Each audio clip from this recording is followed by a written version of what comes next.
This is what happens when you point the most powerful telescope ever built at the earliest moments of cosmic history. The James Webb Space Telescope peered deeper into space and time than any instrument before it, and what it found has shaken the foundations of modern cosmology. Galaxies that should not exist, black holes that defy the laws of physics, and a universe that appears fundamentally different from everything our theories predicted. Scientists expected to find a young, simple cosmos in its infancy, but instead discovered a mature, complex universe that had no business existing so soon after the Big Bang.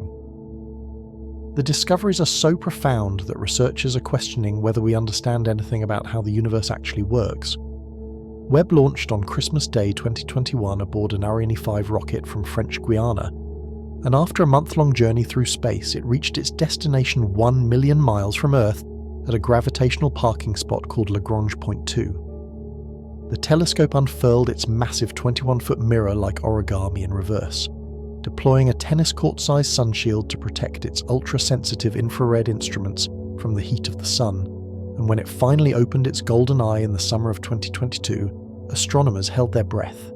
They knew this machine would revolutionize our view of the cosmos, but nobody predicted just how violently it would upend decades of carefully constructed theory. The telescope's first deep-field images came back in July 2022, revealing thousands of galaxies scattered across a patch of sky no bigger than a grain of sand held at arm's length. Every glowing speck in those images represented an entire galaxy containing billions of stars, and many of those galaxies existed when the universe was barely a fraction of its current age. What caught astronomers off guard was not just how many ancient galaxies Webb could see, but what those galaxies looked like. They were massive, structured and bright, filled with mature stars and complex chemistry that should have required billions of years to develop.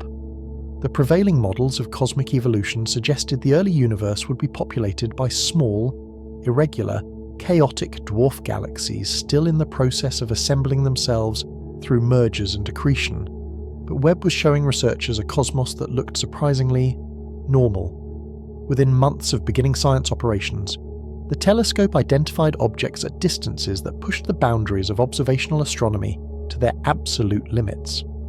Light from these galaxies had travelled for more than 13 billion years before reaching Webb's mirrors, meaning the telescope was capturing images of the universe when it was less than 5% of its current age.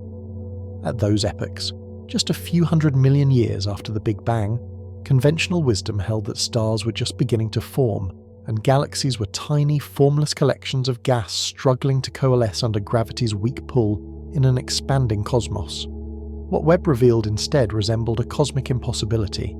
Astronomers working with Webb's early observations published findings in Nature in February 2023 that sent shockwaves through the cosmology community. They reported the discovery of 6 candidate galaxies observed between 500 and 700 million years after the Big Bang, each one appearing to contain tens or even hundreds of billions of stars. These were not the galactic pipsqueaks everyone expected. These objects rivaled the mass of our own Milky Way, a mature spiral galaxy that has had 13.6 billion years to accumulate stars, gas, dust, and dark matter. The colour signature of these distant galaxies, heavily redshifted into infrared wavelengths by the expansion of space, indicated they were indeed at extreme distances, and their extended shapes ruled out the possibility that they were merely bright point sources like stars or quasars being gravitationally lensed by foreground objects. The discovery created what astronomers delicately called a tension with existing cosmological models. Though privately, many researchers use stronger language. According to simulations based on the lambda cold dark matter model, the standard framework for understanding cosmic evolution, galaxies this massive simply should not exist at such early times. The universe had not had enough time to assemble that much matter into coherent structures. To grow a galaxy containing hundreds of billions of stars in just a few hundred million years would require an absurdly prolific rate of star formation, churning out hundreds of new stars per year continuously for the entire available time span, and even that assumes perfect efficiency with zero waste. Joel Leger, an assistant professor of astronomy and astrophysics at Penn State, and one of the authors of the study, captured the sentiment perfectly when he told reporters that his team had specific expectations for the early universe based on decades of observations with Hubble and theoretical work. Those expectations included young, small, blue galaxies just recently formed from the primordial cosmic soup, objects still building their first generations of stars and basic structures. Instead, Webb's images revealed galaxies that appeared massive and mature, with stars that seemed too old for the cosmic epoch they inhabited. The mass estimates, derived from the galaxy's brightness and colour properties, suggested some of these objects were more massive than the Milky Way despite forming in a tiny fraction of the time. Michael Boylan Colchin, an associate professor of astronomy at the University of Texas at Austin, conducted a detailed analysis of these 6 galaxy candidates and concluded in a Nature Astronomy paper that they represented one of the most extreme challenges to the standard cosmological model ever encountered. His calculations showed that if the mass estimates were correct, these galaxies existed in what he called uncharted territory, a regime where none of the existing frameworks for understanding structure formation could adequately explain their presence. The statistical probability of finding even one such galaxy at these epochs was vanishingly small, yet Webb had found 6 in a relatively small survey area, suggesting there might be many more lurking throughout the early universe. The problem extended beyond mere numbers. For these galaxies to have formed so quickly, they would need to have started from initial conditions that were already significantly overdense compared to the cosmic average, meaning the early universe would have needed much larger fluctuations in matter density than the cosmic microwave background radiation indicates.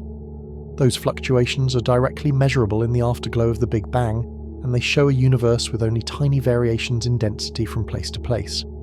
Growing galaxies weighing hundreds of billions of solar masses from those small seeds in such a short time pushes the boundaries of what gravity can accomplish, even allowing for the most optimistic assumptions about dark matter halos and gas accretion efficiency.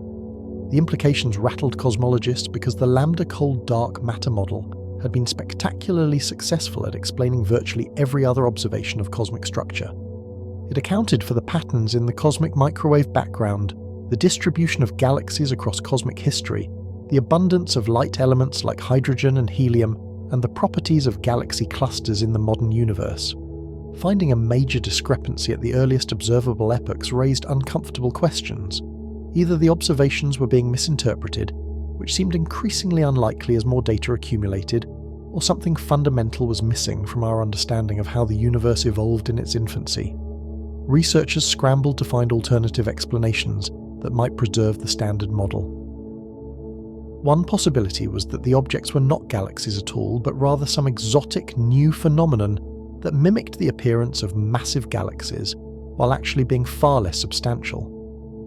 Another suggestion involved supermassive black holes at the centers of smaller galaxies, with the intense radiation from matter falling into those black holes, making the entire system appear much brighter and more massive than it actually was.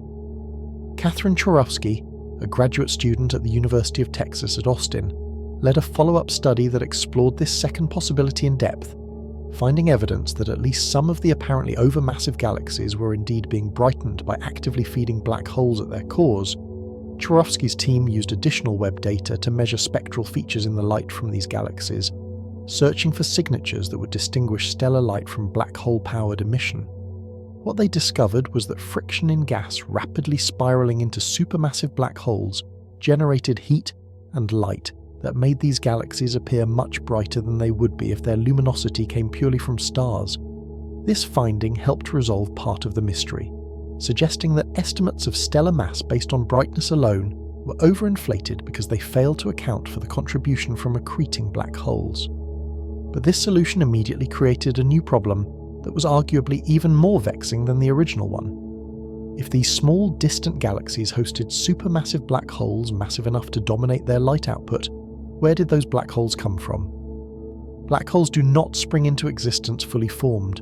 They grow over time by accreting matter and merging with other black holes, and both processes take time. The standard formation pathway starts with the death of massive stars, which collapse into stellar mass black holes weighing perhaps 10 to 100 times the mass of the Sun. Those black holes then spend billions of years feeding on surrounding gas and merging with other black holes, gradually growing to the million and billion solar mass monsters we observe in the centers of galaxies today. But that growth process requires time, and in the early universe just a few 100 million years after the Big Bang, there simply had not been enough time for black holes to grow from stellar seeds to supermassive behemoths. The problem became even more acute as Webb continued its observations and kept finding more examples of massive black holes at extreme distances. In December 2022, less than 6 months after beginning science operations, the telescope started identifying what researchers nicknamed little red dots, peculiar objects that appeared small and compact, but glowed intensely red in Webb's infrared images.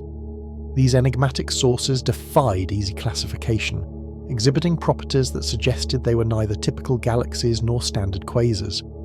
A team led by Dale Kachevsky of Colby College compiled one of the largest catalogues of little red dots, analysing data from multiple Webb surveys to create a sample of dozens of these mysterious objects, almost all of which existed during the first 1.5 billion years after the Big Bang. When researchers obtained spectroscopic data for some of the little red dots, measuring the detailed rainbow of light coming from these objects, they found telltale signs of gas moving at extraordinary speeds, racing around unseen central masses at velocities approaching 1,000 kilometers per second. Such rapid orbital motion indicated the presence of supermassive black holes, and the data suggested that roughly 70% of the little red dots in the sample were indeed harboring actively feeding black holes. The discovery hinted at what Kachevsky described as an era of obscured black hole growth in the early universe, a period when supermassive black holes were forming and growing in ways that remained poorly understood. Roberto Tripodi of the University of Ljubljana led an international team that used Webb's near-infrared spectrograph to observe a particularly intriguing little red dot designated Canucks LRDZ8.6, a galaxy existing just 570 million years after the Big Bang. The spectroscopic analysis revealed not only the presence of a supermassive black hole, but evidence that the black hole was growing rapidly, consuming gas at a rate far exceeding what would be expected for such an early cosmic epoch. The mass estimate for the black hole showed it to be unusually large for its time, and the galaxy itself remained compact and chemically primitive, still in the earliest stages of its evolution, which created a paradox. How could a galaxy barely old enough to have formed its first generation of stars already host a supermassive black hole that should have required hundreds of millions of years longer to assemble? The traditional light seeds theory of black hole formation suggested that supermassive black holes began as stellar mass black holes formed from the deaths of the first generation of stars. These light seeds would then grow through accretion mergers, but the process is inherently slow. When a black hole accretes matter, the infalling material releases enormous amounts of radiation that pushes back against the gravitational pull, creating a natural speed limit known as the Eddington limit. Growing a stellar mass black hole of 100 solar masses to 1 billion solar masses while respecting the Eddington limit takes more time than was available in the early universe, and Webb was finding black holes that should not yet have finished growing. Faced with this timing problem, theorists began seriously considering alternative formation mechanisms that could produce massive black hole seeds more quickly. The heavy seeds theory proposed that under certain conditions, large clouds of gas in the early universe could collapse directly into massive black holes without first forming stars. This process, called direct collapse, could theoretically produce black holes weighing up to 1 million solar masses in a single event, giving them a massive head start on their journey to becoming the supermassive monsters observed by Webb. In October 2024, researchers analysing Webb data from the Cosmos Webb survey announced the discovery of what might be the best evidence yet for a direct collapse black hole. Peter van Dokkum of Yale University and Gabriel Brammer of the University of Copenhagen spotted an unusual object while examining Webb images, an object they nicknamed the Infinity Galaxy, because it displayed a distinctive double ring structure resembling the infinity symbol. Follow-up observations revealed that this object was actually the result of a head-on collision between two disk galaxies, and nestled within the vast expanse of gas between the two galactic nuclei sat an actively feeding supermassive black hole. The peculiar location of the black hole, embedded within a region of diffuse gas rather than at the centre of either galaxy, suggested it might have formed there through direct collapse of the gas cloud created by the merger. Van Dokkum explained that the light seed merger process that was supposed to produce supermassive black holes simply took too long to account for the incredibly massive black holes Webb was finding at incredibly early times in the universe. The heavy seed direct collapse scenario offered a faster alternative, and the infinity galaxy might represent direct observational evidence that this process actually occurred. If black holes with masses up to 1 million suns could form directly from collapsing gas clouds, they could then grow to billions of solar masses through more conventional accretion and mergers within the time available in the early universe, potentially resolving the timing paradox. The physics of black hole accretion involved complex interactions between gravity, radiation pressure, magnetic fields, and the turbulent dynamics of the accretion disk. When matter spiraled inward toward a black hole, it formed a flattened disk of superheated gas where friction between adjacent layers converted gravitational potential energy into heat and light. The innermost regions of the disk reached temperatures of millions of degrees, hot enough to emit X-rays and extreme ultraviolet radiation. This intense radiation field pushed back against infalling matter, creating the Eddington limit that set the maximum accretion rate for a black hole of given mass. The Eddington limit arose from balancing gravitational attraction against radiation pressure. For a black hole to grow, it needed to pull matter in faster than radiation could push it away, but above a certain accretion rate, the outward radiation pressure exceeded the inward gravitational pull on the infalling matter. This established a natural speed limit for black hole growth that depended linearly on mass, meaning more massive black holes could accrete faster in absolute terms, but the growth timescale remained roughly constant. Growing from stellar mass to supermassive required sustained accretion at or near the Eddington limit for hundreds of millions of years, which created the timing problem for early black holes. Several mechanisms could potentially allow black holes to exceed the Eddington limit temporarily. If accretion occurred through dense clumps of material rather than smooth inflow, radiation might be trapped within the accreting matter and unable to escape to push against infalling gas. This trapped radiation would eventually diffuse outward, but during the brief period of super Eddington accretion, the black hole could grow faster than normal. Alternatively, if accretion occurred preferentially along the polar axis, rather than through the equatorial disk, radiation might escape along the poles, while matter continued falling in through the disk, effectively allowing higher accretion rates by providing escape routes for radiation that did not block the inflow. Numerical simulations of black hole accretion in the early universe explored these scenarios, calculating how gas with the low metallicity characteristic of primordial environments would behave as it fell toward a growing black hole. The lack of heavy elements affected cooling processes that determined how efficiently gas could lose energy and settle into a thin disk. With less efficient cooling, accretion disks in the early universe might have been geometrically thicker and more turbulent than their modern counterparts, potentially allowing different accretion physics that enabled faster growth. The observational signatures of rapidly accreting black holes included broad emission lines in their spectra, produced by gas moving at thousands of kilometers per second in the intense gravitational field near the event horizon. The width of these lines, measured by spectrographs like Webb's NeoSpec, provided direct measurements of the velocity field and therefore the mass of the central black hole through Kepler's laws. When astronomers measured extremely broad lines in compact sources at high redshifts, they could infer the presence of massive black holes and estimate their growth rates by comparing their luminosity to theoretical models of accretion. The little red dots displayed exactly these characteristics, with their spectra showing evidence of gas moving at velocities approaching 1,000 kilometers per second, orbiting compact central masses. The red color of these objects in Webb's images resulted from dust extinction that preferentially absorbed shorter wavelength light, making them appear redder than they would if observed without intervening dust. This dust might be associated with the star-forming regions in the host galaxies, or could exist in the immediate vicinity of the accreting black holes themselves, perhaps forming in the dense gas of the accretion disk, or in winds driven by the black hole's radiation. The discovery that roughly 70% of little red dots in Krzyzewski's sample showed evidence for accreting black holes suggested these objects represented a major mode of black hole growth in the early universe. If the sample was representative, it meant supermassive black holes were far more common at early times than previous surveys had revealed. Earlier searches for distant quasars, extremely luminous objects powered by the most massive and rapidly accreting black holes, had found only the tip of the iceberg. Webb's infrared sensitivity enabled detection of obscured black holes that would have been missed by optical surveys, revealing a much larger population of actively growing black holes in the first billion years after the Big Bang. This obscured growth phase might have been essential for understanding how supermassive black holes achieved their final masses.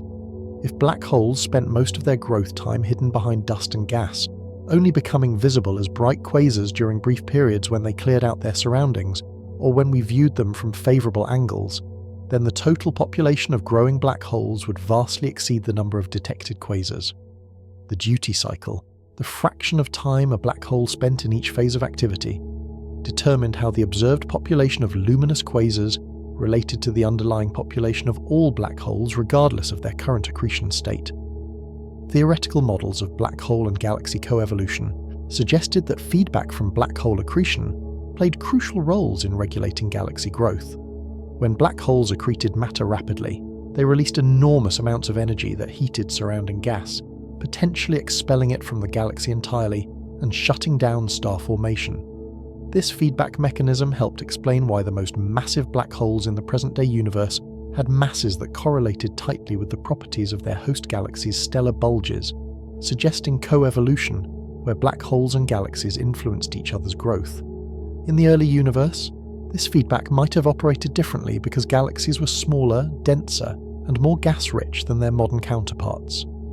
The energy injected by accreting black holes would couple more efficiently to the surrounding gas in these compact systems, potentially driving powerful winds that cleared matter from the galaxy's central regions.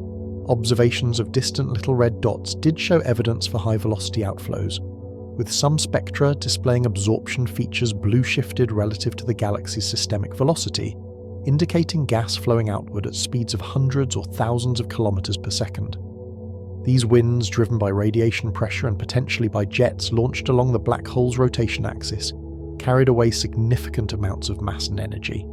The mass outflow rates inferred from spectroscopic observations sometimes exceeded the star formation rates of the host galaxies, meaning black hole feedback was removing material faster than stars could form, which would inevitably quench star formation and halt galaxy growth unless fresh gas could be accreted from the surrounding intergalactic medium to replace what was lost. The interplay between inflow and outflow, between accretion and feedback, between growth and self-regulation, determined the final properties of both black holes and their host galaxies. Understanding this complex dance required observations that could measure both the growth rates of black holes through their luminosity and the impact of their feedback through outflow signatures in spectra. Webb provided both types of measurements for distant systems, enabling the first detailed studies of black hole feedback in the early universe and revealing that these processes were already operating when the cosmos was less than 1 billion years old. Another intriguing possibility emerged from theoretical work exploring exotic forms of dark matter. The invisible substance that makes up roughly 85% of all matter in the universe remains one of the greatest mysteries in physics, detectable only through its gravitational effects on visible matter and light. The standard cosmological model assumes dark matter interacts only through gravity, clumping together into halos that provide the gravitational scaffolding for galaxy formation. But some researchers propose that a special subcomponent of dark matter, making up less than 10% of the total, might exhibit much stronger self-interactions. This ultra-self-interacting dark matter would have a tendency to bunch up in the centers of galactic halos, potentially collapsing directly into massive black hole seeds. Grant Roberts, a doctoral student at the University of California, Santa Cruz, explained that this modified dark matter scenario could successfully reproduce the observed parameters of early supermassive black holes without requiring unrealistic assumptions about star formation or accretion rates. The self-interaction cross-section of this dark matter component, which characterized how strongly dark matter particles scattered off each other, needed to be roughly 10,000 times larger than the values allowed for standard cold dark matter, based on constraints from galaxy cluster collisions and other observations. However, if only a small fraction of dark matter had these enhanced interactions, while the majority remained non-interacting, it could avoid conflicting with existing constraints, while still producing significant effects in the early universe. The model made testable predictions about the existence of intermediate mass black holes in dwarf galaxies, providing a way to verify or falsify the hypothesis through future observations. If ultra-self-interacting dark matter seeded black hole formation in the early universe, the same process should have occurred in smaller dark matter halos that eventually became dwarf galaxies. These dwarf galaxies today should harbour black holes more massive than expected based on standard formation scenarios, potentially detectable through X-ray emission from accretion of interstellar gas or through dynamical measurements of their gravitational influence on surrounding stars. Webb's spectroscopic capabilities could search for signatures of these intermediate mass black holes in nearby dwarf galaxies, testing whether this exotic dark matter explanation had merit.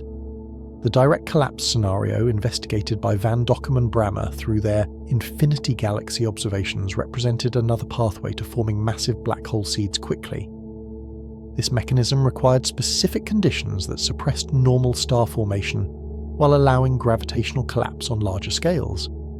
In the standard picture, gas clouds cooling below 10,000 Kelvin could fragment into star-forming clumps with masses of tens to hundreds of solar masses. Direct collapse required keeping the gas hot enough to avoid fragmentation, while still allowing the entire cloud to collapse under its own gravity. One way to achieve these conditions involved bathing the collapsing gas in intense ultraviolet radiation from nearby star-forming galaxies. This radiation, specifically photons in the Lyman-Werner band that could dissociate molecular hydrogen without ionizing atomic hydrogen, heated the gas and destroyed the molecular hydrogen molecules that would normally facilitate cooling through line emission. Without molecular hydrogen, the gas could only cool through less efficient atomic hydrogen processes, keeping it hot and preventing fragmentation. If the gas cloud was massive enough, roughly 100,000 to 1 million solar masses, it could still collapse as a whole despite staying hot, potentially forming a massive black hole directly without ever forming stars. The rarity of the right conditions for direct collapse meant these heavy seed black holes would form much less frequently than light seed stellar mass black holes, but even occasional direct collapse events could significantly impact the black hole mass function by providing a population of head start seeds that could grow to supermassive sizes more quickly than stellar mass seeds. The key question was whether direct collapse occurred often enough to explain the abundance of supermassive black holes Webb was finding at early times, or whether some combination of direct collapse, light seed mergers, and enhanced accretion rates was necessary to match observations. The infinity galaxy's unusual morphology and the location of its central black hole between the two galactic nuclei made it a particularly interesting test case. If confirmed as a direct collapse black hole, it would provide the first observational evidence that this formation channel actually occurred in nature, rather than existing only in theoretical models. The black hole's mass, estimated from its luminosity and accretion rate, came out to roughly 1 million solar masses, exactly the range expected for heavy seeds from direct collapse. Its location in a gas-rich region between colliding galaxies provided exactly the kind of environment where theorists predicted direct collapse might occur, with abundant gas and strong radiation fields from active star formation in the merging systems. Follow-up observations with other facilities could strengthen the case for direct collapse by measuring the black hole's mass more precisely through reverberation mapping or by detecting X-ray emission that would constrain the accretion geometry and physics. The chemical composition of gas around the black hole, measurable through detailed spectroscopy, could reveal whether the black hole formed from pristine primordial gas that had never been processed through stars, another prediction of the direct collapse scenario. If the gas showed evidence of heavy element enrichment, it would suggest the black hole formed through stellar processes rather than direct collapse, helping discriminate between formation mechanisms. While cosmologists grappled with massive early galaxies and oversized black holes, another Webb discovery was quietly rewriting the textbooks on galactic structure. The standard picture of galaxy evolution held that the early universe was too chaotic and crowded for delicate structures like spiral arms and galactic disks to survive. Young galaxies were expected to be irregular blobs of gas and stars, constantly disturbed by mergers and interactions with their neighbours. Only after billions of years of cosmic expansion thinned out the density of galaxies would stable disk structures like the Milky Way have room to form and persist. Yet Webb was finding Milky Way lookalikes everywhere it looked in the early universe, including epochs when such galaxies should have been impossible. Leonardo Ferreira, an astronomer at the University of Victoria in Canada, led a study that used Webb to peer between 9 and 13 billion years into the past, examining nearly 4,000 galaxies to classify their morphologies. What his team discovered overturned 3 decades of assumptions about galactic structure. Out of the survey sample, there were 672 galaxies, more than 40% of the total, were disk galaxies with spiral arms and flattened structures like our own Milky Way. These fragile configurations existed at epochs when violent collisions should have twisted them out of shape, and they were 10 times more common than previous Hubble observations had suggested. Christopher Consolis, a professor of extragalactic astronomy at the University of Manchester and a co-author on the study, noted that observations with Hubble had led astronomers to believe disk galaxies were almost non-existent until the universe reached 6 billion years of age. Webb's superior infrared sensitivity pushed that timeline back by billions of years, revealing that Milky Way-like galaxies formed almost at the beginning of the universe. The implications extended far beyond galaxy morphology. Most stars exist within galaxies, and if disk galaxies formed much earlier than previously thought, it meant stars were forming in these structured environments, rather than in the chaotic merger-driven starburst that theorists expected. This fundamentally changed the picture of how stellar populations and galactic structure co-evolved throughout cosmic history. The prevalence of disk galaxies in the early universe also had implications for the conditions necessary for life. Our solar system formed within the disk of the Milky Way, in a relatively calm region between spiral arms where stable planetary systems could develop without being disrupted by frequent stellar encounters or bathed in lethal radiation from nearby supernovae. If disk galaxies were rare in the early universe, it would suggest that stable environments for complex planetary systems only became common after billions of years of galactic evolution. But Webb's findings indicated that structured, relatively quiescent environments existed far earlier than anyone expected, potentially extending the timeline for when habitable conditions could have emerged. The mechanisms that allowed disk galaxies to survive in the turbulent early universe remained subjects of intense investigation. In the traditional picture, galaxy mergers were thought to destroy disk structures by stirring up the orderly rotation of stars and gas through gravitational perturbations. When 2 galaxies of comparable mass collided, the result was usually an elliptical galaxy, with stars on randomly oriented orbits rather than a disk with coherent rotation. Yet Webb was finding that many early galaxies maintained their disk structures despite living in an era of frequent mergers, suggesting that either mergers were less disruptive than assumed or that disks could reform quickly after being disturbed. One possibility involved the high gas fractions of early galaxies. These systems contained much more gas relative to their stellar mass compared to present-day galaxies, with gas fractions often exceeding 50% of the total baryonic mass. When gas-rich galaxies merged, the gas could lose energy through dissipation, settling back into a disk configuration even if the stars were scattered into random orbits. This process of disk reformation might have occurred on timescales of a few 100 million years, fast enough that many galaxies could rebuild their disks between major mergers. The role of continuous gas accretion from the intergalactic medium also needed consideration. Simulations showed that dark matter halos at high redshifts accreted streams of cold gas flowing along the cosmic web's filaments. These cold streams penetrated deep into galactic halos without being shock heated to the virial temperature, delivering fresh gas directly to the galaxy's disk. The angular momentum carried by these streams reinforced the disk's rotation, potentially helping maintain disk structures even in the face of occasional merger-driven disruptions. The clumpiness of early galaxies provided another clue about their formation and evolution. Webb images revealed that many distant galaxies appeared lumpy and irregular, with multiple bright clumps of star formation distributed across their extent.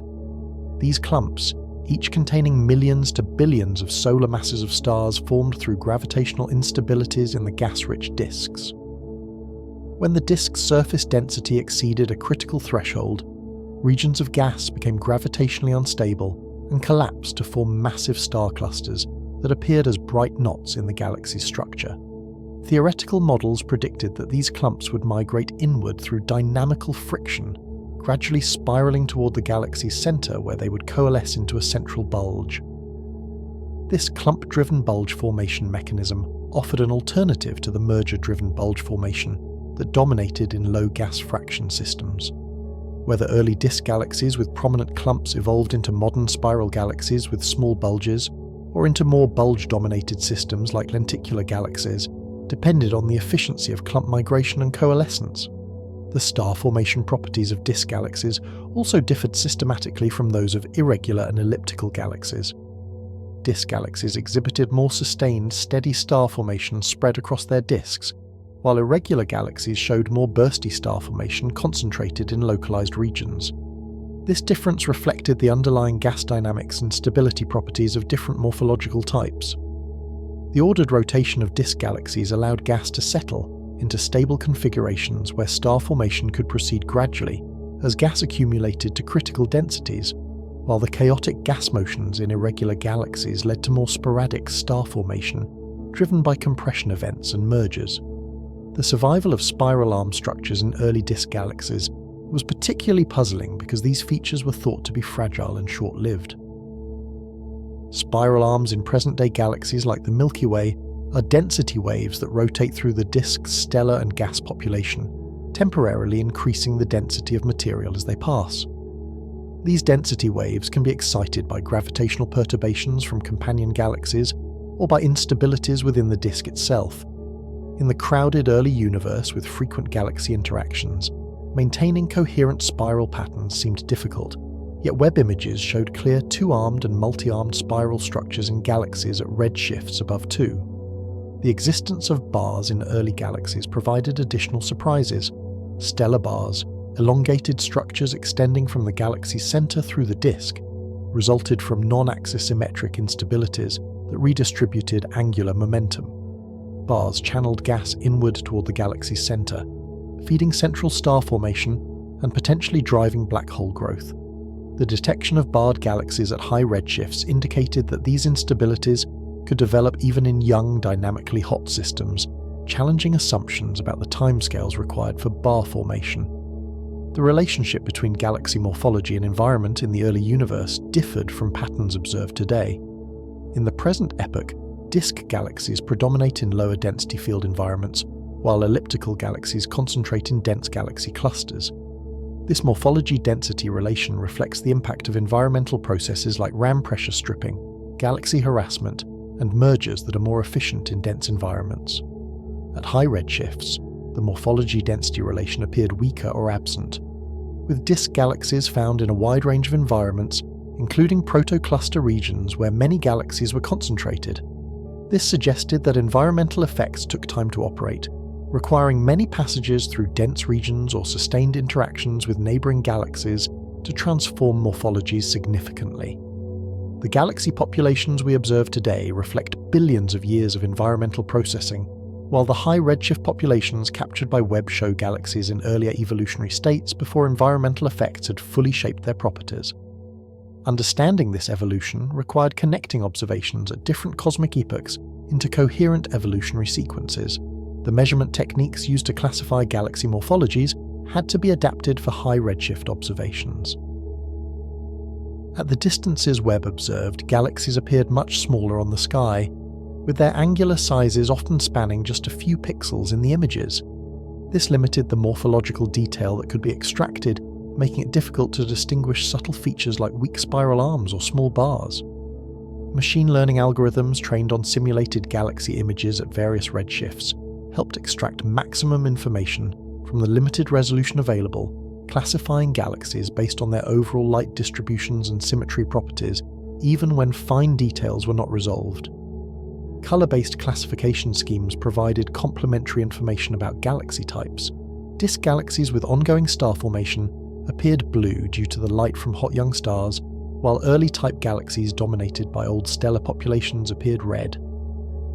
However, dust extinction could redden star-forming galaxies, and at high redshifts the rest frame optical light that determined intrinsic color was shifted into the infrared, requiring careful modeling of spectral energy distributions to infer true colors from multiband photometry.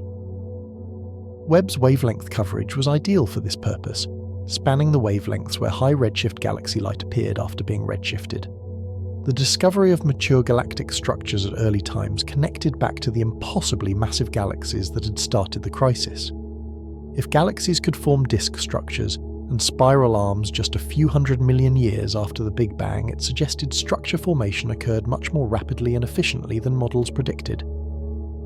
The delicate balance of forces required to maintain a stable rotating disk implied these galaxies had already settled into gravitational equilibrium, a state that should have taken much longer to achieve. Every new Webb observation seemed to push the envelope further, revealing a universe that had organized itself into complex structures far sooner than the physics of structure formation could easily explain. The kinematics of early galaxies, their internal motions as revealed by spectroscopy, provided crucial tests of formation models. When NIRSpec measured emission lines from hydrogen, oxygen, and other elements across a galaxy's extent, the shifts in wavelength from one location to another revealed how fast different parts of the galaxy were moving relative to the galaxy's center. For disk galaxies, this velocity field showed characteristic rotation patterns, with one side approaching and the other receding, creating an S-shaped pattern in position velocity diagrams. The amplitude of these velocity shifts measured the circular velocity, which through Kepler's laws revealed the mass enclosed within each radius. Rotation curves that extended to large radii provided strong evidence for dark matter halos surrounding visible galaxies. The observed circular velocities remained roughly constant or declined slowly with radius, far different from the steep decline expected if only visible matter contributed to the gravitational potential. This flat rotation curve signature confirmed that dark matter halos extended well beyond the visible extent of galaxies, providing most of the mass at large radii. Measuring rotation curves for galaxies at different redshifts traced how dark matter halos grew over cosmic time. Velocity dispersions, the random motions of stars and gas, complemented rotation velocity measurements in characterizing galaxy dynamics. Pressure support from velocity dispersion could hold up galaxies against gravitational collapse in the absence of significant rotation. Early type galaxies that had lost their disk structures through mergers relied primarily on dispersion support, while disk galaxies maintained their thin structure through rapid rotation that balanced gravity. The relative importance of rotation versus dispersion, quantified by the ratio of ordered to random motion, served as a dynamical indicator of morphological type that could be measured even when visual classification was ambiguous. The stellar mass-Tully-Fisher relation connected galaxy rotation velocities to their stellar masses, providing an independent check on mass estimates derived from luminosity. This fundamental scaling relation, well established for local galaxies, could be tested at high redshifts using Webb's spectroscopic data. Deviations from the local relation would indicate systematic evolution in galaxy properties with cosmic time, revealing how the relationship between dynamics and stellar content changed as galaxies assembled. Early results suggested the relation held to high redshifts, confirming that the basic connection between mass and dynamics established by gravitational physics remained valid throughout cosmic history.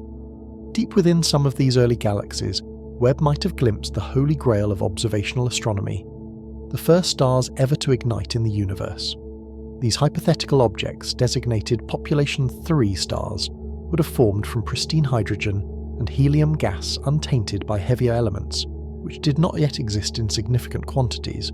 With no metals to facilitate cooling and fragmentation, Population 3 stars were expected to be massive behemoths, perhaps 100 to 300 times the mass of our Sun, burning fiercely hot and bright but living only a few million years before exploding as supernovae that seeded the cosmos with the first heavy elements. No Population 3 star has ever been definitively observed. Their extreme distance and brief lifespans make them extraordinarily difficult to detect, but Webb was specifically designed to search for their signatures in the earliest galaxies. Researchers employed multiple strategies to identify potential Population 3 stellar populations, looking for distinctive spectral features that would distinguish primordial stars from later generations. One particularly promising target was a galaxy designated GNZ 11, one of the most distant and luminous galaxies ever observed, existing just 430 million years after the Big Bang. Roberto Maialino of the Cavendish Laboratory and the Kavli Institute of Cosmology at the University of Cambridge led a team that used Webb to study GNZ 11 in unprecedented detail. What they found stunned them. The galaxy hosted a central supermassive black hole, making it the farthest active black hole spotted to date, but nestled within a halo of material surrounding the main galactic body, they discovered a peculiar clump of gas that appeared almost completely pristine. The chemical composition of this gas cloud matched expectations for material that had never been processed through stars, retaining the primordial mix of elements from the Big Bang, with virtually no heavy element contamination. Hannah Ubler, also of the Cavendish Laboratory and a member of Maiolino's team, analysed the spectrum of this pristine gas clump and found it exhibited properties consistent with being illuminated by population 3 stars. If confirmed, this would represent indirect evidence that the first generation of stars might still be forming in pockets of unexploited primordial gas even relatively late in cosmic history, a possibility that theoretical models had considered but never expected to observe. The detection was tantalizing but not definitive, and the team planned further Webb observations to strengthen the case for population 3 star formation in GNZ11's halo. Other potential population 3 candidates emerged from Webb surveys. Researchers identified several compact, extremely bright sources in the early universe that defied easy classification as either normal galaxies or accreting black holes. Some exhibited unusual spectral features that could potentially be explained by populations of massive primordial stars, though alternative explanations involving unusual dust distributions or peculiar stellar populations of later generations could not be ruled out. The search for population 3 stars became a major focus for Webb's observing programs, with multiple teams developing increasingly sophisticated techniques to distinguish the subtle signatures of primordial stars from the confusing zoo of objects that populated the early universe. Alex Cameron of the University of Oxford identified a galaxy designated GS NDG 9422, existing approximately 1 billion years after the Big Bang, with an odd light signature that he initially described as weird. The galaxy's spectrum showed features suggesting its gas was outshining its stars, emitting more light than the stellar population alone could account for.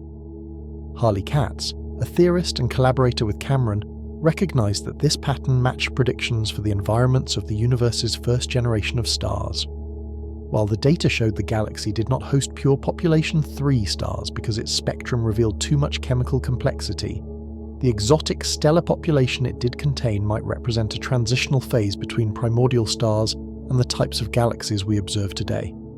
Cameron and Katz identified this galaxy as potentially a missing link in galactic evolution, a phase between the universe's first stars and the familiar, well-established galaxies that dominated later epochs. The nebular gas in the galaxy appeared to be heated to extraordinary temperatures by intensely hot stars, stripping electrons from atoms and causing the gas to glow brightly on its own. This phenomenon had been predicted to occur in the vicinity of population 3 stars, where the absence of heavy elements meant gas could be heated to much higher temperatures before cooling mechanisms became effective. Finding galaxies in this transitional state suggested that the process of chemical enrichment and stellar evolution was more complex and heterogeneous than simple models assumed.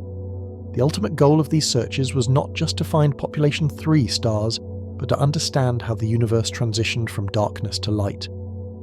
For the first several 100 million years after the Big Bang, the universe was filled with neutral hydrogen gas that absorbed ultraviolet radiation, making space opaque to most forms of light. This period, known as the Cosmic Dark Ages, ended when the first stars and galaxies began producing enough ultraviolet radiation to ionize the surrounding hydrogen, transforming it from neutral atoms into a plasma of free protons and electrons.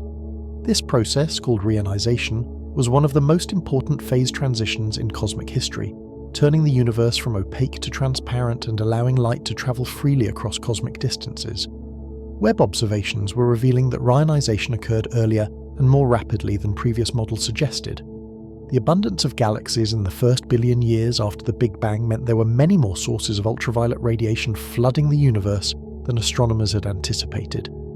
This created what researchers called the photon budget crisis. The cosmic microwave background radiation and observations of distant quasars provided constraints on when Reionization occurred and how much energy was available to ionize hydrogen. But Webb's galaxy counts indicated there should have been far more ionizing photons than those constraints allowed. Something in the accounting did not add up. Julian Munoz of the University of Texas at Austin led a team that explored possible solutions to this tension. One idea involved recombination.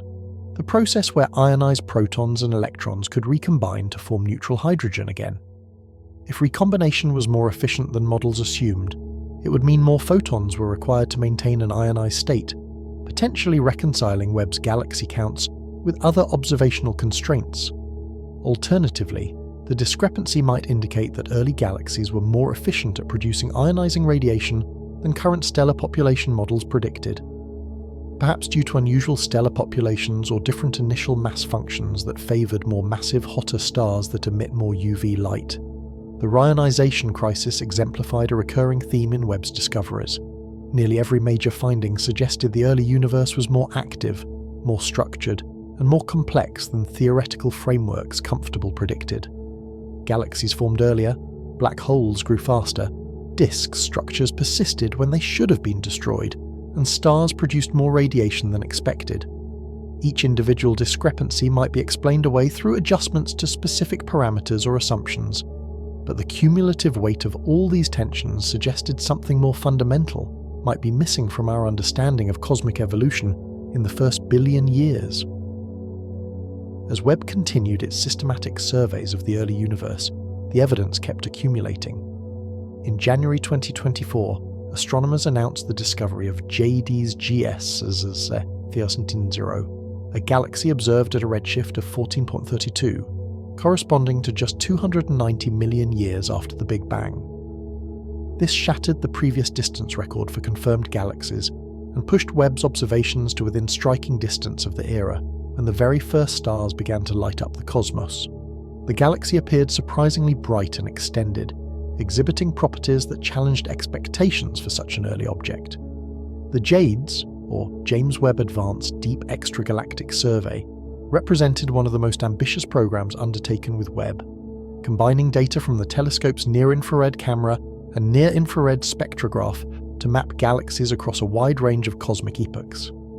The survey specifically targeted the period astronomers refer to as cosmic dawn, the first few hundred million years after the Big Bang when the first galaxies were born. Each new pointing revealed galaxies that pushed further back in time, and each new spectrum provided detailed information about the physical conditions in these ancient objects. Stefano Carniani, a researcher at the Scuola Normale Superiore in Pisa, Italy, and a member of the JWST team, noted that the discovery of JWST Z14-0 had profound implications for the predicted number of bright galaxies in the early universe.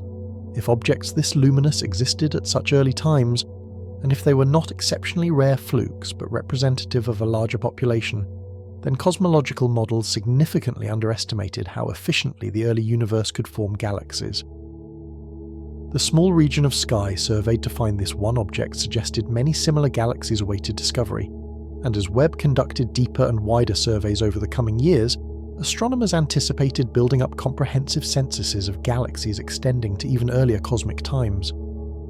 The spectrum of JWST Z14-0 revealed it was actively forming stars and already contained evidence of heavier elements, indicating previous generations of stars had lived and died in this galaxy or in its progenitors. The presence of oxygen, carbon, and other metals meant this galaxy was not pristine, but had already undergone significant chemical enrichment, which required time. Finding a chemically enriched galaxy just 290 million years after the Big Bang compressed the timeline for multiple generations of stellar evolution into an almost impossibly brief window. The first stars would have needed to form, live out their brief lives, and explode as supernovae that scattered heavy elements into space, and then a second generation of metal-enriched stars would have formed and begun synthesizing more complex elements, all within less than 300 million years. The brightness of JWST Z14-0 also posed challenges. Galaxies at these extreme distances should appear extraordinarily faint, with their light stretched and diluted by the expansion of space. The fact that this galaxy was bright enough for Webb to detect and study in detail suggested it was either exceptionally massive or unusually efficient at forming stars, or both. Either way, its mere existence at such an early epoch strained the standard formation scenarios. Simulations based on lambda-cold dark matter struggled to produce galaxies this bright this early, requiring very specific and statistically unlikely initial conditions to match the observations.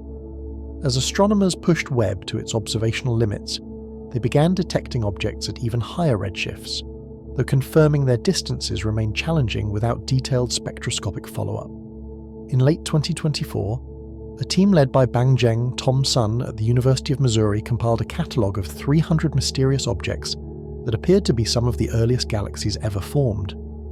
Using infrared imaging from Webb's near-infrared camera and mid-infrared instrument, combined with a technique called the dropout method, which identifies objects by their disappearance in bluer wavelengths, the team identified candidate galaxies that could potentially date back to within 200 million years of the Big Bang.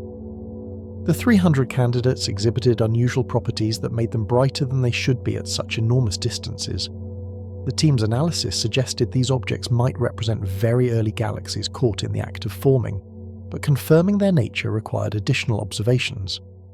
If even a small fraction of these candidates turned out to be genuine galaxies from the very dawn of cosmic time, it would mean the universe was even more prolific at forming galaxies than JD's and other surveys had revealed.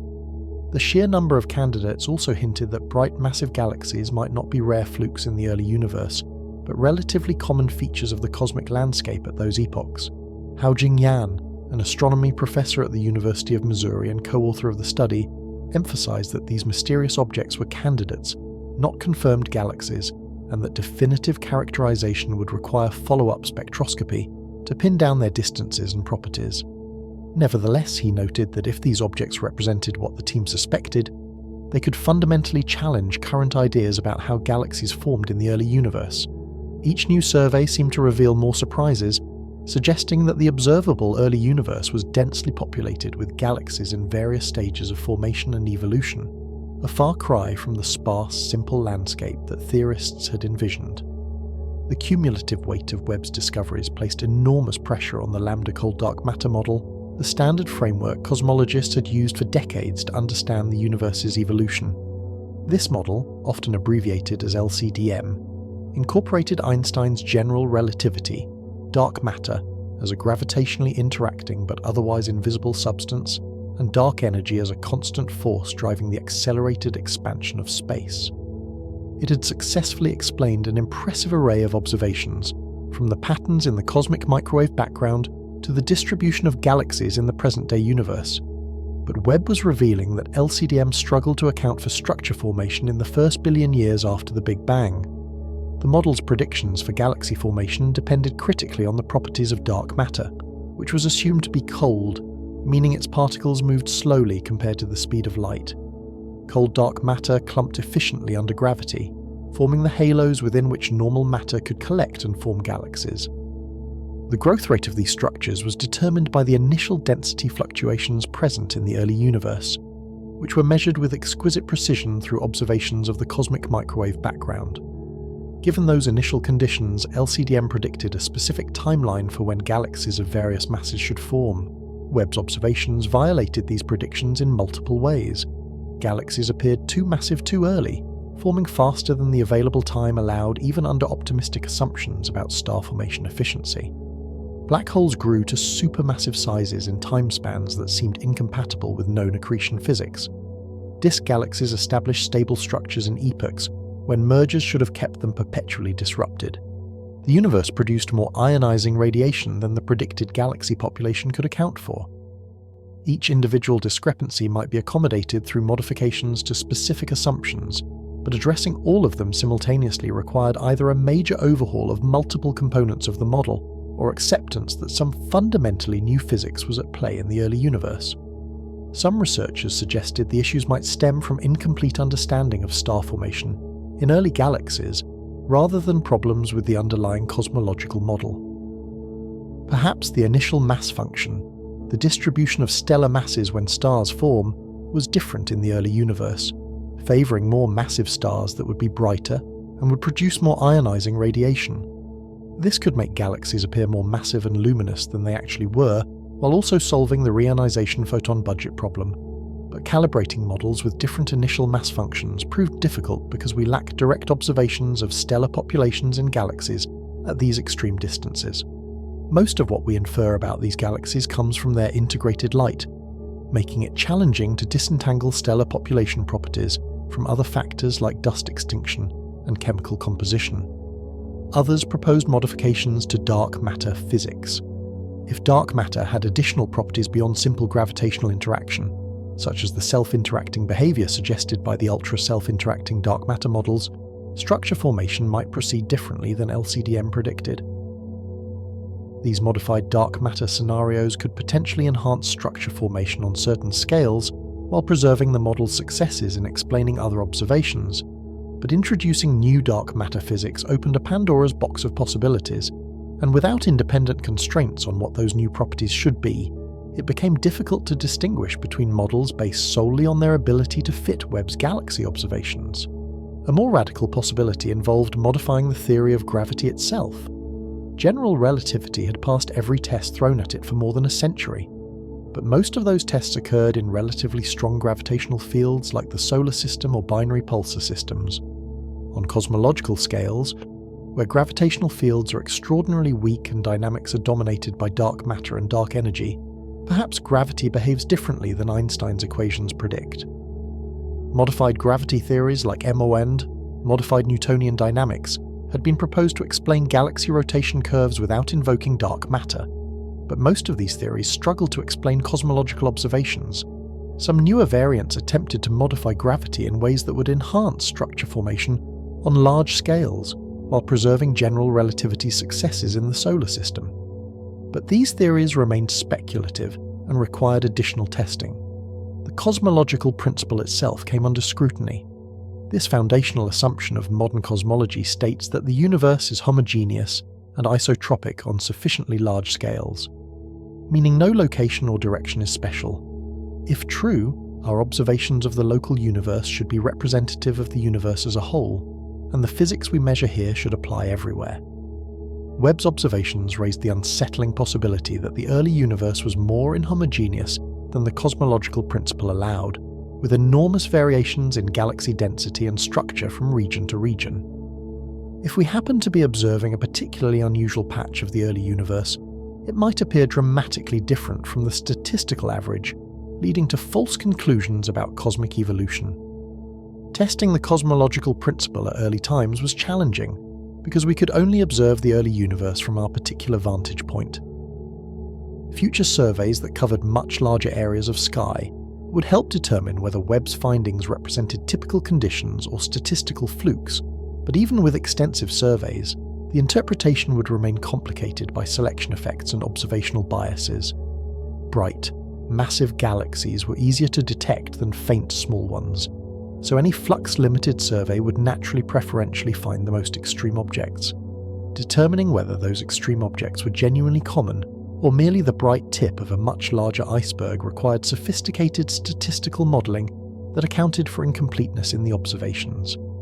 As these debates intensified, some astronomers began questioning whether the standard model of cosmology was fundamentally broken or merely in need of adjustment. The term crisis appeared with increasing frequency in papers and presentations describing Webb's results. The Hubble tension, a long-standing discrepancy between different measurements of the universe's current expansion rate, had already placed LCDM under strain before Webb launched. Now, with additional tensions appearing in the early universe, the model seemed to be creaking at both ends of cosmic history. Whether these problems could be resolved through better understanding of astrophysical processes like star formation and black hole growth, or whether they demanded radical revisions to fundamental physics, remained an open question that would likely occupy cosmologists for years to come. The nature of the first stars remained one of the most tantalizing unsolved problems in astrophysics, and Webb's capabilities offered the best chance humanity had ever had to glimpse these primordial objects. Population 3 stars formed from pristine gas that had never been processed through stars before, containing only the hydrogen, helium, and traces of lithium produced in the Big Bang. Without heavier elements to facilitate cooling through line emission, gas clouds in the early universe could not fragment into the range of masses typical of modern star formation. Instead, they collapsed into single massive objects or small clusters of extremely massive stars, with individual stars potentially reaching hundreds of times the mass of our Sun. These monsters would have burned incredibly hot and bright, with surface temperatures exceeding 100,000 Kelvin and luminosities millions of times greater than the Sun. Their intense ultraviolet radiation would have ionized surrounding gas, creating bubbles of transparent space in the neutral hydrogen fog that filled the universe. They would have lived fast and died young, exhausting their nuclear fuel in just a few million years before exploding as supernovae, or potentially undergoing even more violent deaths as pair instability supernovae, events so energetic they could completely disrupt the star, leaving no remnant black hole behind. The first supernovae from population 3 stars were critical events in cosmic history because they seeded space with the first heavy elements: carbon, oxygen, nitrogen, iron, and all the other elements necessary for rocky planets and life did not exist in significant quantities until population 3 stars forged them through nuclear fusion and dispersed them through explosive deaths. Each supernova enriched the surrounding intergalactic medium with metals, and subsequent generations of stars formed from increasingly enriched gas. This process of chemical enrichment transformed the composition of the universe gradually over billions of years, but it started with those first stellar deaths. Detecting population 3 stars directly was extraordinarily difficult because they existed so far away and lived so briefly. Most models suggested they formed at redshifts greater than 15, corresponding to times earlier than 280 million years after the Big Bang, which pushed even Webb to its limits. The stars themselves would appear as point sources essentially indistinguishable from single stars in our own galaxy, unless they were gravitationally lensed by foreground galaxy clusters, magnifying their light sufficiently to make them detectable. Some researchers calculated that finding even one gravitationally lensed population 3 star would require the cosmic star formation rate of such stars to be roughly an order of magnitude higher than optimistic models predicted. Indirect detection through their effects on surrounding gas offered a more promising avenue. When population 3 stars ionized hydrogen, they created regions of highly ionized gas with distinctive spectral signatures. The Hathaway recombination line at 1640 angstroms became a key tracer, because helium requires more energetic photons to ionize than hydrogen, and population 3 stars were hot enough to produce such photons in abundance. Detecting Hu emission in distant galaxies would provide strong evidence for population 3 stellar populations, though other sources like accreting black holes could also produce similar emission, making unambiguous identification challenging. Several candidate population 3 detections emerged from Webb observations, though debate continued about whether they represented genuine primordial stars or simply unusual stellar populations of later generations. The clump in GNZ11's halo, studied by Maiolino and Ubler, remained one of the most promising cases, with its pristine chemical composition and unusual spectral properties consistent with population 3 star formation. Other teams reported possible detections in gravitationally lensed systems where magnification allowed them to resolve structures smaller than would normally be possible at such distances.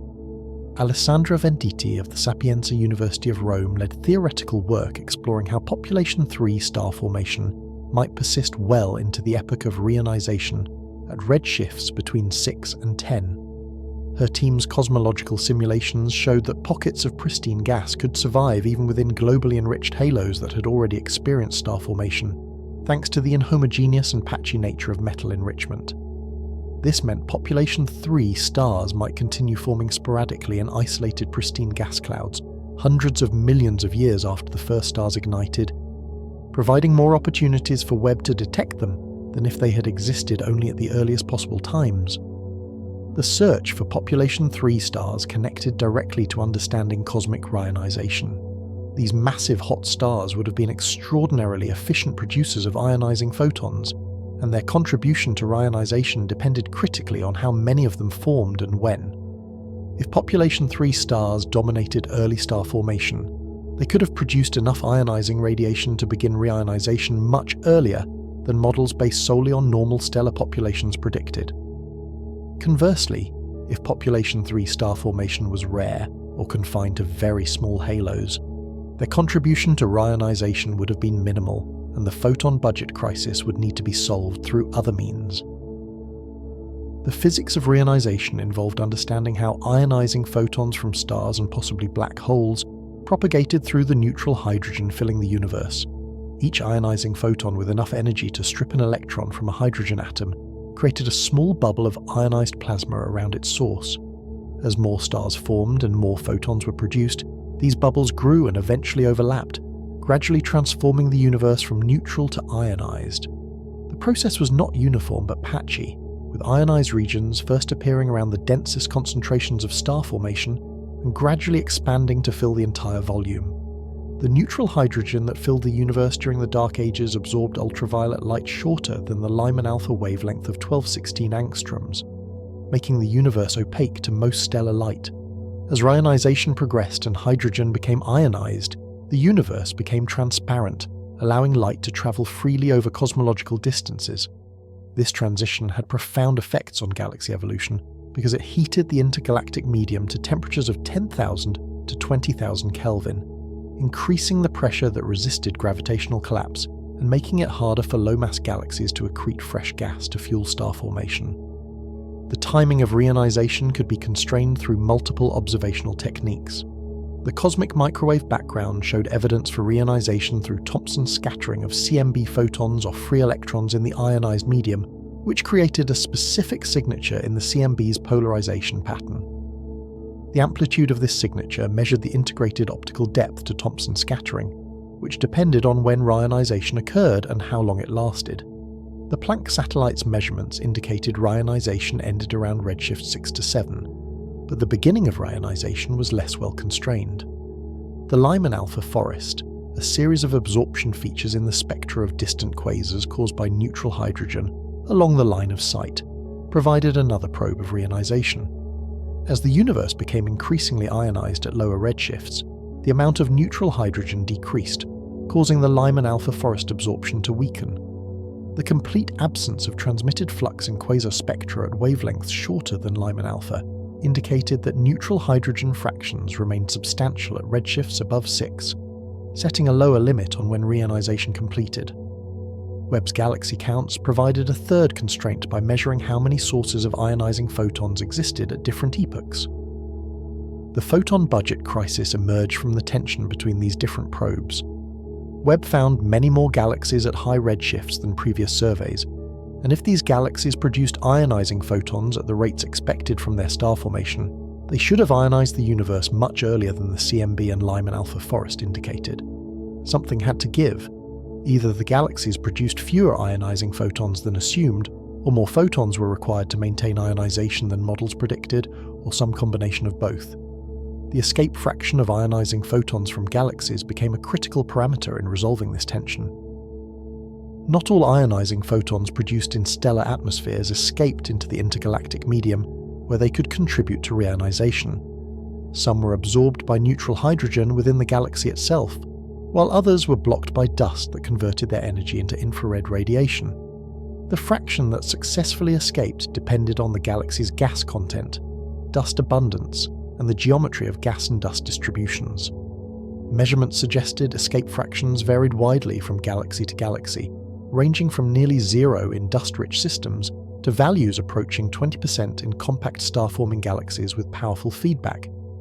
Webb spectroscopy could measure escape fractions by comparing the observed flux in ionizing continuum emission with predictions based on the galaxy's star formation rate. However, this measurement was challenging because the universe itself absorbed ionizing photons through the Lyman alpha forest, making direct detection of escaping ionizing radiation impossible for galaxies beyond redshift 4. Indirect methods use the strength of emission lines sensitive to the ionization state of the gas, inferring escape fractions from the deficit of ionizing photons that must have escaped to explain the observed line ratios. The role of faint galaxies in reionization became another contentious issue. Early models assumed that only relatively bright galaxies, those detected in existing surveys, contributed significantly to the ionizing photon budget. However, if the galaxy luminosity function extended to much fainter magnitudes with a steep faint-end slope, then large numbers of faint galaxies collectively producing more ionizing photons than their brighter counterparts might have dominated reionization. Webb's deep observations could detect fainter galaxies than previous surveys, but even Webb had limits, and the abundance of galaxies below its detection threshold remained uncertain and required extrapolation. The contribution of active galactic nuclei to reionization represented another unknown. While quasars were bright and produced copious ionizing radiation, they were rare, and their contribution to the volume-averaged ionizing background was thought to be subdominant compared to stars. However, the discovery of many little red dots with obscured black holes raised the possibility that AGN contributed more to reionization than previously estimated, especially if the obscured population vastly outnumbered the unobscured quasars detected in optical surveys. Theoretical models of reionization needed to incorporate all these complexities, simulating how ionized bubbles grew around sources, how photons propagated through partially neutral media, and how reionization feedback affected galaxy formation. These simulations required enormous computational resources because they needed to resolve small-scale structure while following large enough volumes to capture the statistics of rare bright sources. Radiative transfer calculations that tracked individual photons as they scattered and absorbed in the neutral medium added another layer of computational expense. Recent observations by Webb of a supernova at redshift corresponding to approximately 730 million years after the Big Bang provided tantalizing hints about the deaths of early massive stars. The supernova was associated with a gamma-ray burst designated GRB 250314a, indicating the collapse of a massive star. What surprised researchers was that the light curve of this supernova closely resembled those of supernovae in the present-day universe, contradicting expectations that the low metallicity of early stars would produce dramatically different explosions. This suggested that even stars with chemical compositions approaching those of population 3 might not produce such exotic deaths that they would be impossible to recognize. The discovery raised new questions about stellar evolution in low metallicity environments. If early supernovae looked similar to modern ones, it meant the fundamental physics of stellar collapse and explosion was relatively insensitive to metallicity over a wide range of chemical compositions.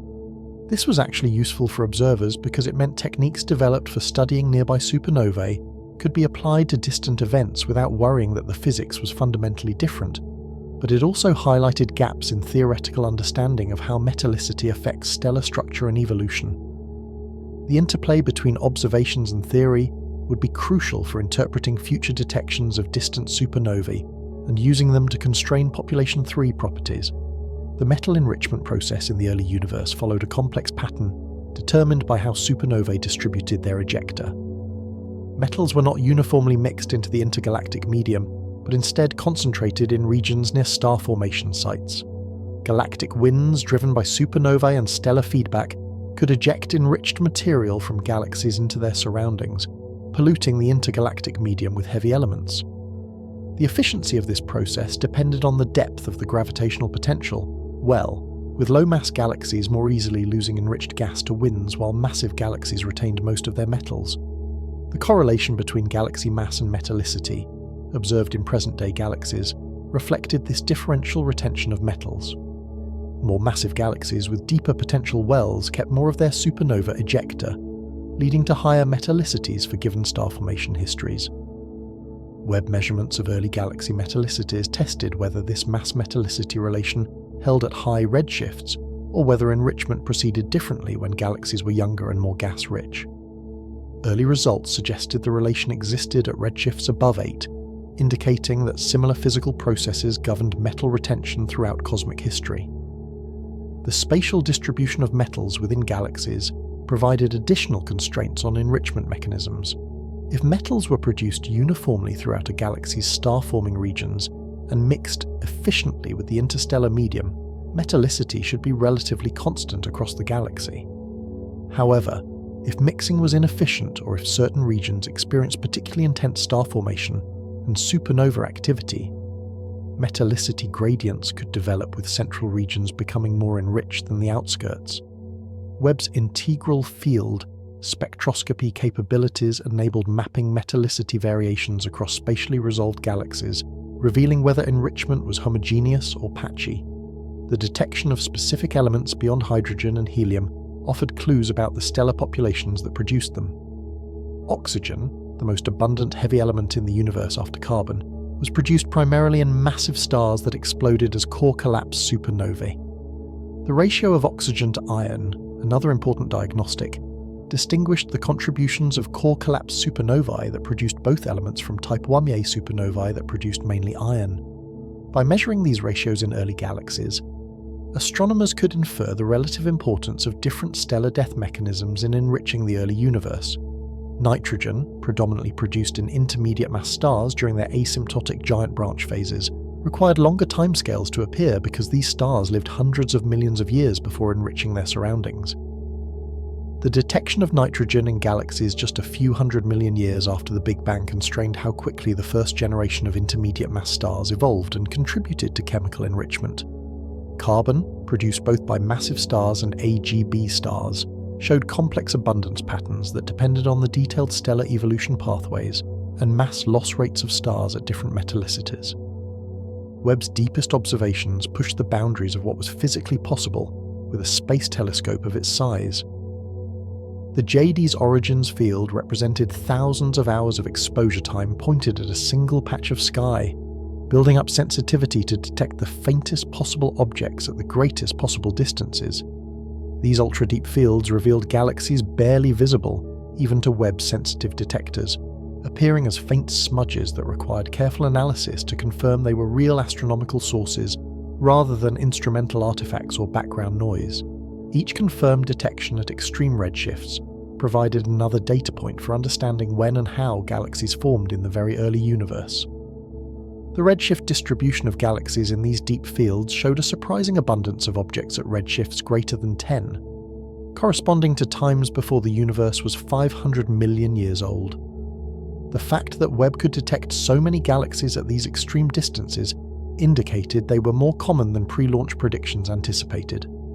Some theoretical models had suggested galaxies at redshifts above 10 would be so rare that Webb might find only a handful across its entire mission, but the reality proved far more generous. The universe seemed eager to form galaxies as soon as physical conditions allowed, wasting no time in assembling the building blocks of cosmic structure. This abundance had important implications for understanding the efficiency of galaxy formation.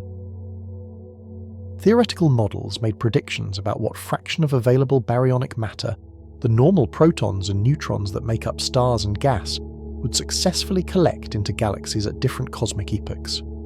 These predictions depended on numerous astrophysical processes including gas cooling, star formation feedback, and the impact of the ionizing background radiation. Webb's galaxy counts suggested the conversion efficiency from baryons to galaxies was higher than many models predicted, meaning physical processes were somehow facilitating galaxy formation more effectively than theorists understood. The morphologies of these distant galaxies also provided clues about formation mechanisms. Many appeared irregular and clumpy, with multiple bright regions suggesting active star formation distributed across the galaxy rather than concentrated in a central bulge. These morphologies matched expectations for galaxies still in the process of assembling, accreting gas from the surrounding intergalactic medium and possibly undergoing mergers with smaller neighbouring systems. Yet mixed in with these expected irregular systems were the surprising disk galaxies that challenged the chaotic merger paradigm. The coexistence of both morphological types at the same epochs suggested galaxy formation proceeded through multiple pathways that operated simultaneously.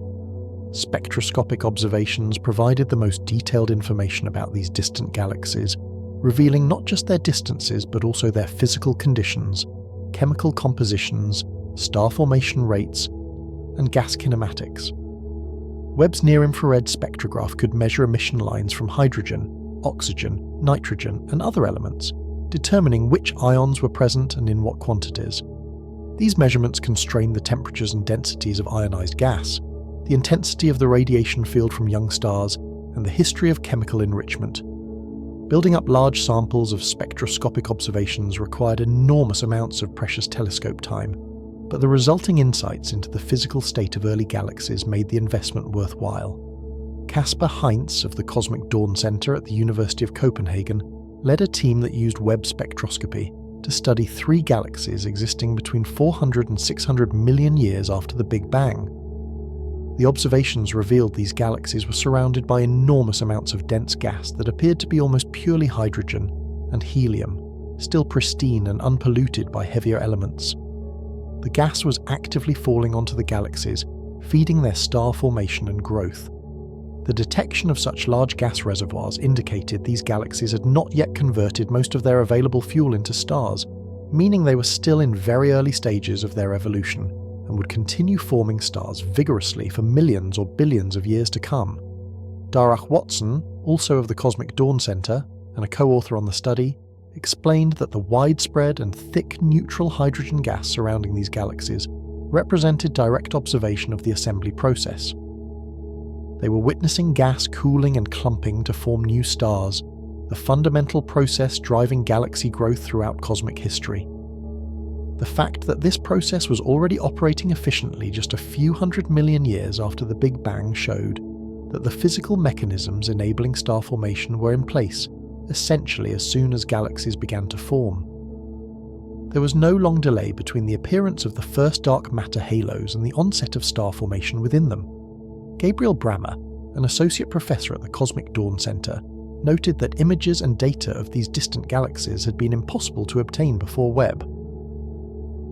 The telescope's infrared sensitivity was uniquely suited to detecting light from the earliest epochs, because the expansion of space stretched that light into infrared wavelengths, invisible to optical telescopes like Hubble. Moreover, Webb's instruments were sensitive enough to detect and study galaxies that Hubble could only marginally observe, if at all. The combination of wavelength coverage and sensitivity opened up the first billion years of cosmic history to detailed study for the first time, transforming this epoch from a poorly constrained regime accessible only to theory into an observational frontier rich with discoveries. As data accumulated, researchers began organizing the chaos of new information into broader patterns and trends. The galaxy luminosity function, which describes how many galaxies exist at each brightness level, could now be measured at redshifts above 10 for the first time. These measurements revealed that bright galaxies were more common at early times than extrapolations from lower redshift observations predicted.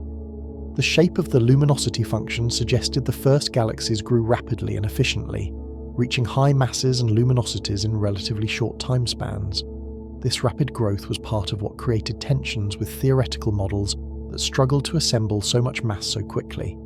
The cosmic star formation rate density, which tracked how much stellar mass the universe was producing per unit volume per unit time, could also be measured at earlier epochs with Webb data. These measurements showed that star formation ramped up quickly in the first few 100 million years after the Big Bang, reaching substantial levels by redshift 10. Prior to Webb, astronomers had to extrapolate the star formation history back from observations at lower redshifts, and those extrapolations now appear to have significantly underestimated how active the early universe was. The universe began forming stars earlier and more prolifically than anyone expected, which contributed to the excess of ionizing photons that created the Reionization photon budget crisis. Chemical abundance patterns in distant galaxies provided additional surprises. Galaxies at redshifts above 8 showed evidence of oxygen, carbon, nitrogen, and other heavy elements, indicating that stellar nuclear synthesis and chemical enrichment were already underway when the universe was less than 700 million years old. The relative abundances of different elements provided clues about what types of stars had lived and died to produce those elements. Oxygen and neon, for instance, were produced primarily by massive stars that exploded as core collapse supernovae, while carbon and nitrogen could come from both massive stars and intermediate mass stars during their asymptotic giant branch phases. Measuring these abundance ratios helped constrain the initial mass function and star formation history of early galaxies. The dust content of early galaxies also surprised researchers. Dust grains, made of elements like carbon, silicon, oxygen, and iron, form primarily in the atmospheres of evolved stars or in the ejecta of supernovae. The presence of significant dust in galaxies just a few 100 million years old meant that stellar evolution had proceeded far enough to produce substantial quantities of these elements and condense them into solid grains. Some early galaxies showed reddened spectra indicating dust was absorbing shorter wavelength light and re-radiating it in the infrared, behavior similar to that seen in local dusty galaxies. This implied that the processes forming dust operated efficiently, even in the chemically primitive early universe, another indication that galaxy evolution proceeded rapidly.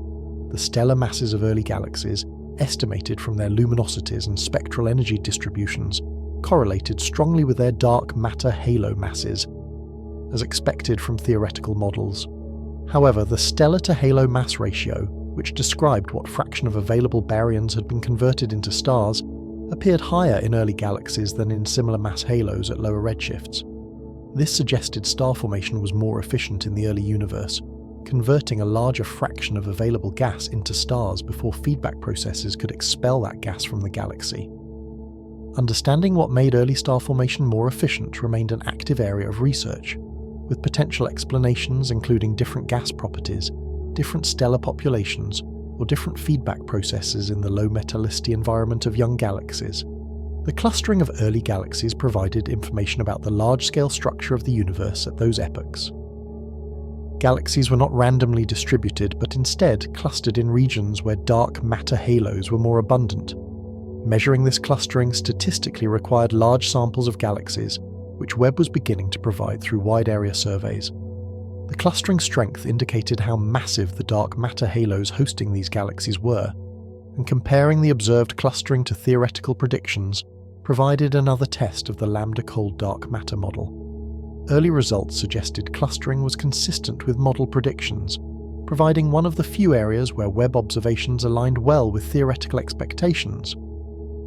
Looking forward, the pace of discovery showed no signs of slowing. Webb had only been observing for a few years, with most of its planned decade-long mission still ahead. Each observing cycle brought new surveys, deeper exposures, and more spectroscopic follow-up of interesting targets. Complementary facilities like the Atacama Large Millimeter Array could observe early galaxies at radio wavelengths, detecting cold molecular gas and dust emission invisible to Webb. Future telescopes, including the Nancy Grace Roman Space Telescope and extremely large ground-based observatories, would provide additional capabilities for studying the high redshift universe. The synergy between multiple facilities would enable comprehensive characterization of early galaxies from ultraviolet to radio wavelengths. The theoretical community responded to Webb's challenges by developing new models and simulations that attempted to reproduce the observations. This required incorporating more sophisticated physics into cosmological simulations, including better treatments of star formation, stellar feedback, black hole growth and feedback, dust formation and evolution, and chemical enrichment. Many of these processes operated on scales far smaller than the resolution of cosmological simulations, requiring subgrid models that approximated their effects based on local conditions. Calibrating these subgrid models was difficult because we lacked detailed observations of the relevant physics in extreme environments like the early universe. Machine learning techniques offered new tools for analyzing Webb's data and comparing observations to theoretical predictions. Neural networks could be trained to classify galaxy morphologies, estimate redshifts from photometry, or predict spectral properties from limited data. These approaches enabled researchers to process the vast quantities of data Webb produced more efficiently than traditional methods allowed. They also facilitated rapid comparison between observations and large suites of simulations, helping identify which models best match the data and which were clearly ruled out by observations. The philosophical implications of Webb's discoveries extended beyond technical cosmology. The revelation that the early universe was so rich with galaxies and so structurally complex challenged narratives about cosmic evolution that had been taught for decades. The story astronomers told about the universe's first billion years was one of gradual assembly from simple beginnings to increasing complexity, with structure emerging slowly as gravity pulled matter together and the first stars ignited one by one in isolated pockets of darkness. Webb revealed that this story was too simplistic. The universe raced to form structure, producing galaxies and stars with remarkable efficiency as soon as physical conditions allowed. The cosmos was never the quiet, sparse place we imagined. It was busy, active, and structured almost from the beginning. This revised picture had implications for the cosmic context of our own existence. Earth formed 9 billion years after the Big Bang in a mature galaxy within a mature universe. We often think of ourselves as emerging relatively early in cosmic history, but Webb showed that galaxies like ours existed in primitive forms when the universe was just a small fraction of its current age. The conditions necessary for planets, chemistry, and potentially life were present far earlier than we thought. This did not necessarily mean life emerged early. The universe had to synthesize sufficient heavy elements first and allow them to cool into rocky planets. But it did mean the window for life to emerge was potentially much longer than traditional timelines suggested. For those interested in the search for extraterrestrial intelligence, Webb's revelations about early galaxy formation raised intriguing questions. If structured galaxies with stable environments existed billions of years earlier than expected, and if those environments permitted the formation of planetary systems and the development of complex chemistry, then any potential civilizations out there might have had much longer to develop than we typically assumed. Conversely, the fact that we seem to be among the first civilizations to develop advanced technology, at least in our local cosmic neighborhood, became slightly more puzzling if conditions for life existed throughout the observable universe for most of cosmic history. The discoveries also highlighted the importance of humility in science. Cosmologists had developed an impressively successful framework for understanding the universe, tested against decades of observations and refined through countless theoretical studies.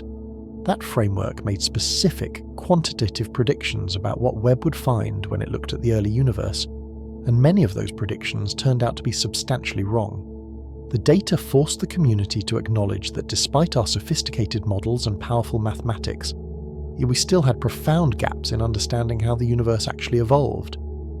This recognition was not a failure of science, but rather an essential part of the scientific process, the willingness to update beliefs when confronted with evidence that contradicts them.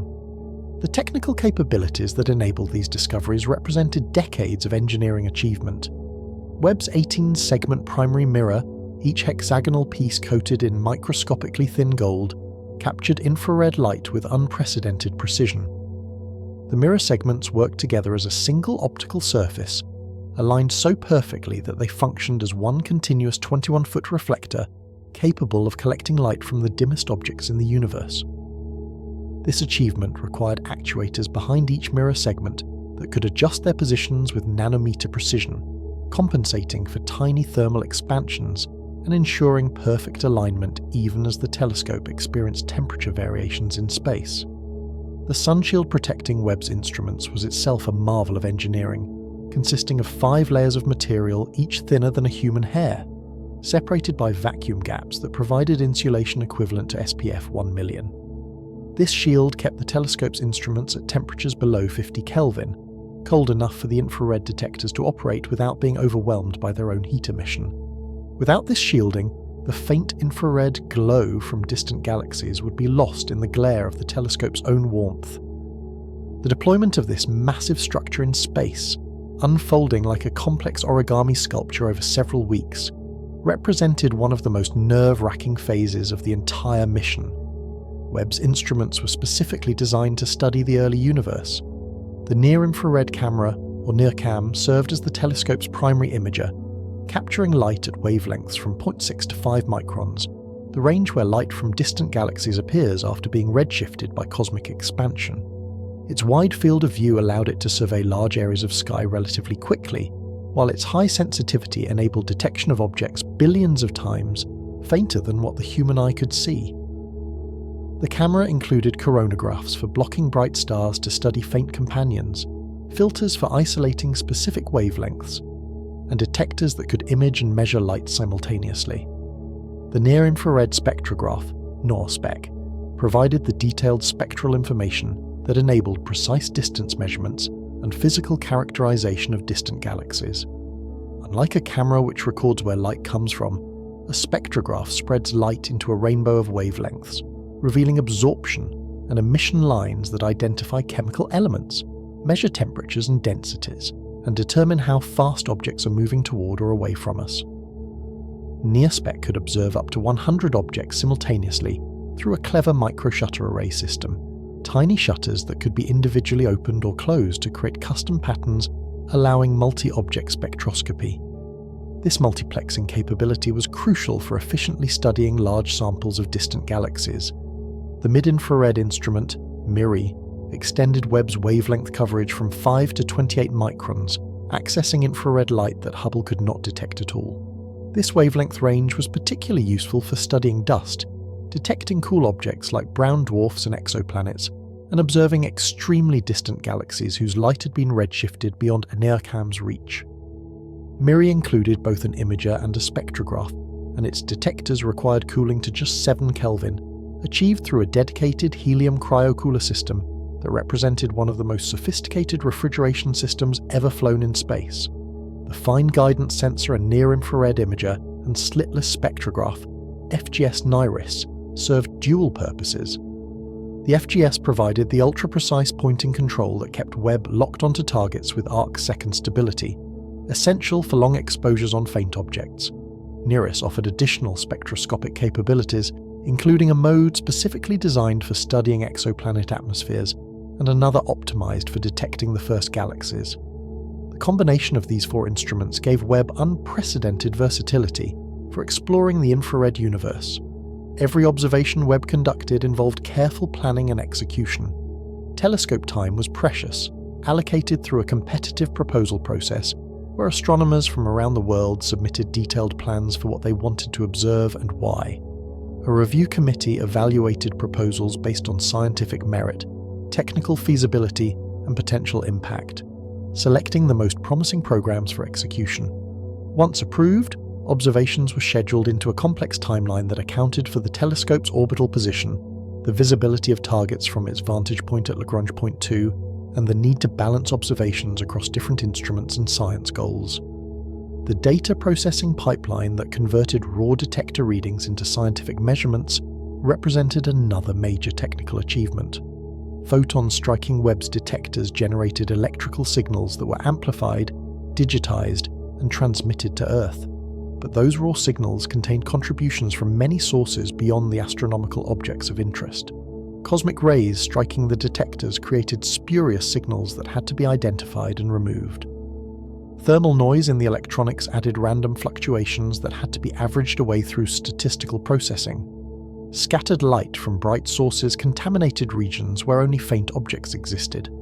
Dark current from the detectors themselves contributed a slowly varying background that had to be subtracted. The calibration of Webb's instruments consumed thousands of hours during the commissioning period. Astronomers observed stars with known properties to determine exactly how the instruments responded to light of different wavelengths and intensities. They measured the point spread function that described how a perfect point source like a distant star appeared in the images, information needed to deconvolve blurring and extract maximum resolution. They characterized the noise properties of the detectors to optimize signal extraction algorithms. They compared observations of the same objects made with different instruments and different observing modes to ensure consistency and identify any systematic biases. This careful calibration work was essential for ensuring the scientific reliability of results derived from Webb data. The Archive of Webb Observations, hosted by the Space Telescope Science Institute in Baltimore, Maryland, rapidly grew into an invaluable resource for the entire astronomical community. After a proprietary period during which the original proposers had exclusive access to their data, observations became publicly available for anyone to use. This democratization of access meant researchers anywhere in the world could mine the archive for discoveries, using data from programs they did not participate in to pursue their own scientific interests. Many of Webb's most surprising findings came from researchers doing exactly this, noticing interesting objects in archival data that the original observers had not been looking for. The little red dots discovered by Kuchevsky's team exemplified this phenomenon. These objects appeared in survey data obtained for other purposes, and their peculiar properties only became apparent when researchers systematically searched the archive for red, compact sources. Once the initial sample was identified, follow-up spectroscopy revealed the widespread presence of supermassive black holes, transforming what might have been a curiosity into a major discovery about black hole demographics in the early universe. Similar archive mining led to discoveries of unusual galaxies, rare stellar phenomena, and unexpected structures that observers had not anticipated when they designed their original programs. The discovery space opened up by Webb extended far beyond early galaxies and black holes. The telescope revolutionized exoplanet studies by detecting molecules in alien atmospheres with unprecedented detail, finding carbon dioxide, water, methane, and other gases on worlds orbiting distant stars. It observed Jupiter with higher resolution than ever before, revealing previously unseen structures in its atmosphere. It captured stunning images of star-forming regions in the Milky Way, showing the intricate details of how stars and planetary systems emerge from clouds of gas and dust. It peered into the hearts of nearby galaxies, measuring the properties of star clusters and studying the environments around their central supermassive black holes. In our own solar system, Webb observed comets, asteroids, and the outer planets with its infrared vision, revealing features invisible to optical telescopes. It detected complex organic molecules in the atmosphere of Saturn's moon Titan, adding to evidence that this fascinating world might harbour prebiotic chemistry. It studied the Kuiper Belt objects that orbit beyond Neptune, measuring their surface compositions and searching for evidence of volatile ices. Each of these observations generated new insights, and often new questions about objects astronomers had been studying for decades with other facilities. The synergy between Webb and other observatories amplified the scientific return from all of them. When Webb detected an interesting galaxy, astronomers could request follow-up observations with ground-based telescopes to study it at optical wavelengths, or with radio telescopes to detect molecular gas and dust emission. When the Hubble Space Telescope discovered a gravitationally lensed supernova, Webb could observe it in infrared light to study the explosion mechanism and the properties of dust in the host galaxy. When the Chandra X-ray Observatory identified an unusually luminous source, Webb could determine whether it was an active black hole or an extremely bright stellar population. These coordinated multi-wavelength campaigns provided comprehensive pictures of astronomical objects that no single facility could achieve alone. The theoretical interpretation of Webb's discoveries required equally sophisticated approaches. Cosmological simulations evolved from simple n-body calculations that tracked only dark matter to hydrodynamical simulations that modelled the behaviour of gas, star formation, black hole growth, and chemical enrichment. These simulations divided space into millions or billions of computational elements, solving equations of motion, gravity, thermodynamics, and radiative transfer at each time step. Running such simulations required thousands of hours on supercomputers, and even then they could only model limited volumes of the universe at finite resolution. Different simulation codes employed different techniques for handling the complex physics of galaxy formation. Some used smoothed particle hydrodynamics, representing gas as a collection of particles that interacted according to fluid dynamical equations. Others used adaptive mesh refinement, creating grids that automatically increased resolution in regions of high density while maintaining coarser resolution in nearly empty space. Each approach had strengths and weaknesses, and comparing results across different codes helped identify which features were robust predictions and which depended sensitively on numerical details. The subgrid models that parameterized physics occurring below the resolution limit were critical components of these simulations. Star formation, for instance, happened in dense molecular clouds that were orders of magnitude smaller than the resolution elements of cosmological simulations. Rather than explicitly modelling individual star-forming regions, simulators use prescriptions based on local gas properties to determine how much stellar mass formed in each computational cell, and how that star formation affected the surrounding gas through radiation pressure, stellar winds, and supernova explosions. Calibrating these prescriptions required comparing simulation predictions to observations, adjusting parameters until the simulated universe matched the real one as closely as possible.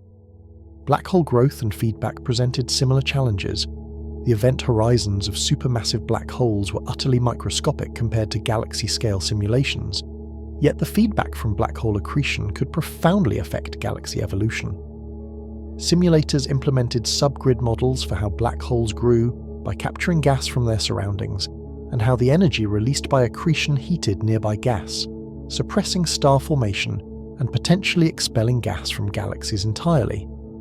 Different implementations of black hole feedback produced dramatically different outcomes, highlighting the sensitivity of galaxy evolution to these poorly understood processes.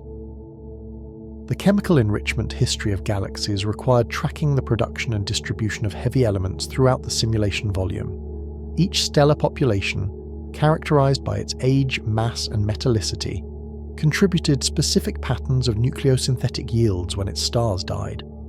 Massive stars exploded as supernovae on timescales of millions of years, releasing oxygen, neon, magnesium, and iron. Intermediate mass stars evolved to their asymptotic giant branch phases over hundreds of millions of years, producing carbon, nitrogen, and other products of helium burning. The spatial distribution of these elements depended on how far supernova ejecta travelled before mixing with the interstellar medium. creating inhomogeneous patterns that affected subsequent star formation. Comparing simulations to Webb observations required careful consideration of selection effects and observational biases. Simulations could predict the intrinsic properties of galaxies, their stellar masses, star formation rates, gas contents, and chemical compositions. But translating these predictions into observable quantities required radiative transfer calculations that accounted for dust extinction, emission line strengths, and the details of what wavelengths Webb's instruments could detect. Creating mock observations from simulations allowed apples-to-apples comparisons with real data, revealing whether discrepancies arose from failures of the underlying physics, or from mismatches in how predictions were translated into observables. Machine learning approaches offered new tools for extracting maximum information from both simulations and observations. Neural networks trained on simulated galaxy images could learn to classify morphologies, estimate physical properties from photometry, or predict spectroscopic features from imaging data.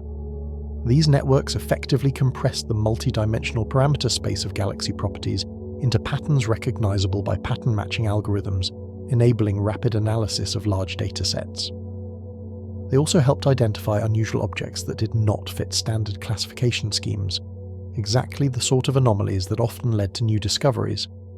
Generative models trained on simulations could create synthetic galaxies with properties matching those observed by Webb, providing tools for exploring the range of possible formation histories consistent with current data. Astronomers could use these models to predict what future observations might reveal, or to interpolate between sparse observational constraints. They could also use them to test whether proposed physical mechanisms could produce the observed diversity of galaxy properties, or whether additional physics was required. The broader context of Webb's discoveries connected to fundamental questions in cosmology that had motivated decades of observational and theoretical work. The nature of dark matter, the mysterious substance providing most of the gravitational pull that held galaxies together and drove cosmic structure formation, remained unknown despite intensive efforts to detect it through particle physics experiments. Webb's observations of early structure formation provided indirect constraints on dark matter properties by revealing how quickly structures grew in the early universe, information that depended on how dark matter clumped under gravity. The cosmological constant, or dark energy, the component driving the accelerated expansion of the universe, was equally mysterious. Its energy density appeared constant across space and time, behaving exactly like Einstein's original cosmological constant term, but the measured value was inexplicably tiny compared to theoretical expectations from quantum field theory by a factor of 10 to the power of 120. Understanding why dark energy took this specific value, and whether it was truly constant or slowly evolving, required observations across cosmic time. Webb contributed by precisely measuring the distances and properties of objects at a range of redshifts, mapping out the cosmic expansion history and testing whether dark energy's behavior matched predictions. The baryon symmetry of the universe, the fact that the cosmos contained matter but essentially no antimatter, pointed to physics beyond the standard model.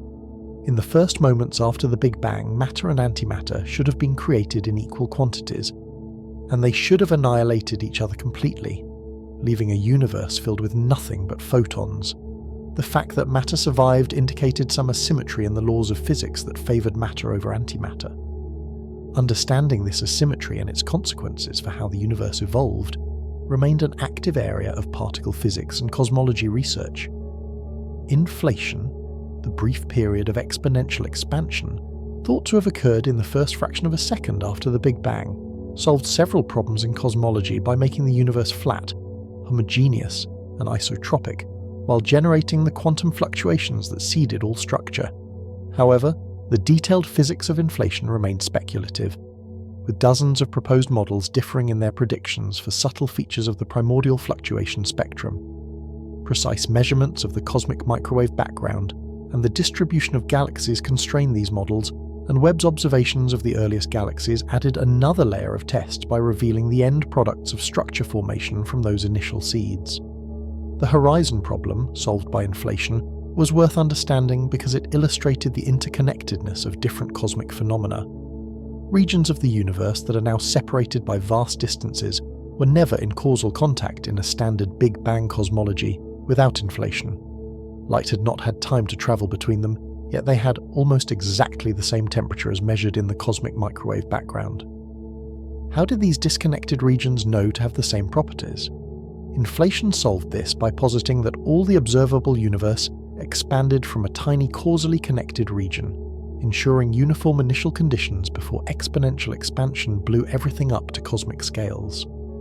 The flatness problem posed a similar puzzle. The geometry of space, whether it curves positively like a sphere, negatively like a saddle, or remains perfectly flat like a plane, depended on the total energy density of the universe.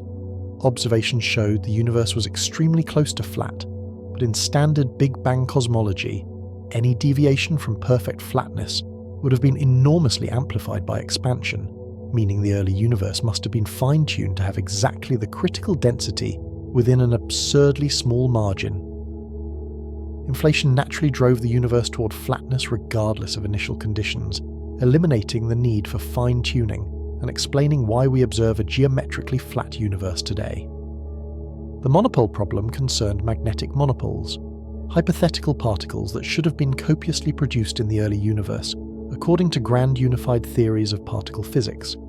These monopoles should have been stable and should have survived to the present day, yet none had ever been detected despite extensive searches. Inflation solved this by diluting any primordial monopoles to undetectable densities through exponential expansion, explaining their absence without requiring modifications to grand unified theories. These elegant solutions made inflation attractive to theorists, but proving inflation actually happened required detecting its characteristic signatures in cosmological observables. The pattern of temperature fluctuations in the cosmic microwave background matched inflation's predictions remarkably well, showing the right statistical properties at different angular scales. The spectrum of primordial fluctuations was nearly scale invariant, meaning fluctuations had similar amplitudes at different sizes, exactly what inflation predicted. Measurements of the polarization of the cosmic microwave background searched for the imprint of primordial gravitational waves generated during inflation, which would provide smoking gun evidence for the inflationary epoch and constrain the energy scale at which it occurred. Webb's role in testing inflation might seem indirect since the telescope observed the universe billions of years after inflation ended, but the distribution of galaxies and large-scale structure descended directly from those primordial fluctuations. Any deviation from inflation's predictions would have propagated forward through cosmic history, potentially showing up as anomalies in how galaxies clustered or in the properties of the earliest structures.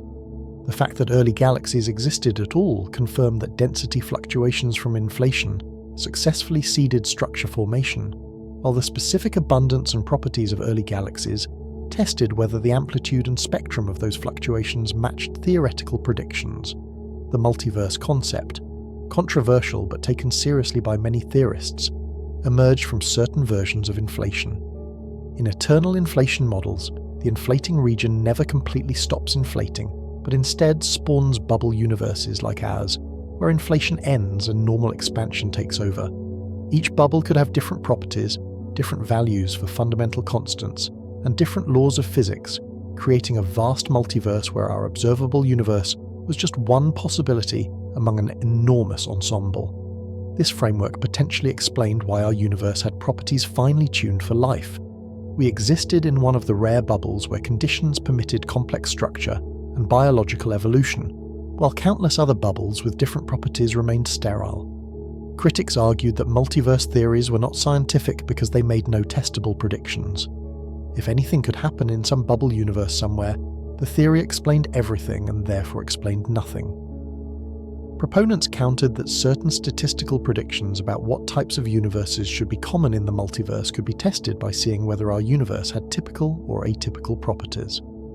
This philosophical debate continued without resolution, highlighting deep questions about what constituted a scientific theory and what kinds of explanations counted as satisfactory in physics. The connection between Webb's discoveries and these foundational questions in physics might not be immediately obvious, but every observation of the early universe informed our understanding of cosmic initial conditions and how the laws of physics operated in extreme environments. The rapid formation of structure in the early universe constrained inflation's predictions for the primordial fluctuation spectrum. The existence of massive black holes at early times tested models of structure formation in the post-inflation universe.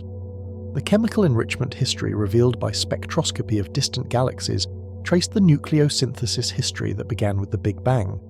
Every piece of data contributed to the grand puzzle of understanding how our universe came to be and why it has the properties we observe. The human element of these discoveries deserves recognition. Behind every Webb observation stood teams of astronomers, engineers, data analysts, and support staff who made the science possible. The principal investigators who wrote successful observing proposals spent months or years crafting their programs, justifying why their science goals deserved precious telescope time. The instrument scientists who ensured Webb's detectors and optics performed optimally worked around the clock during commissioning to diagnose and correct any issues that arose.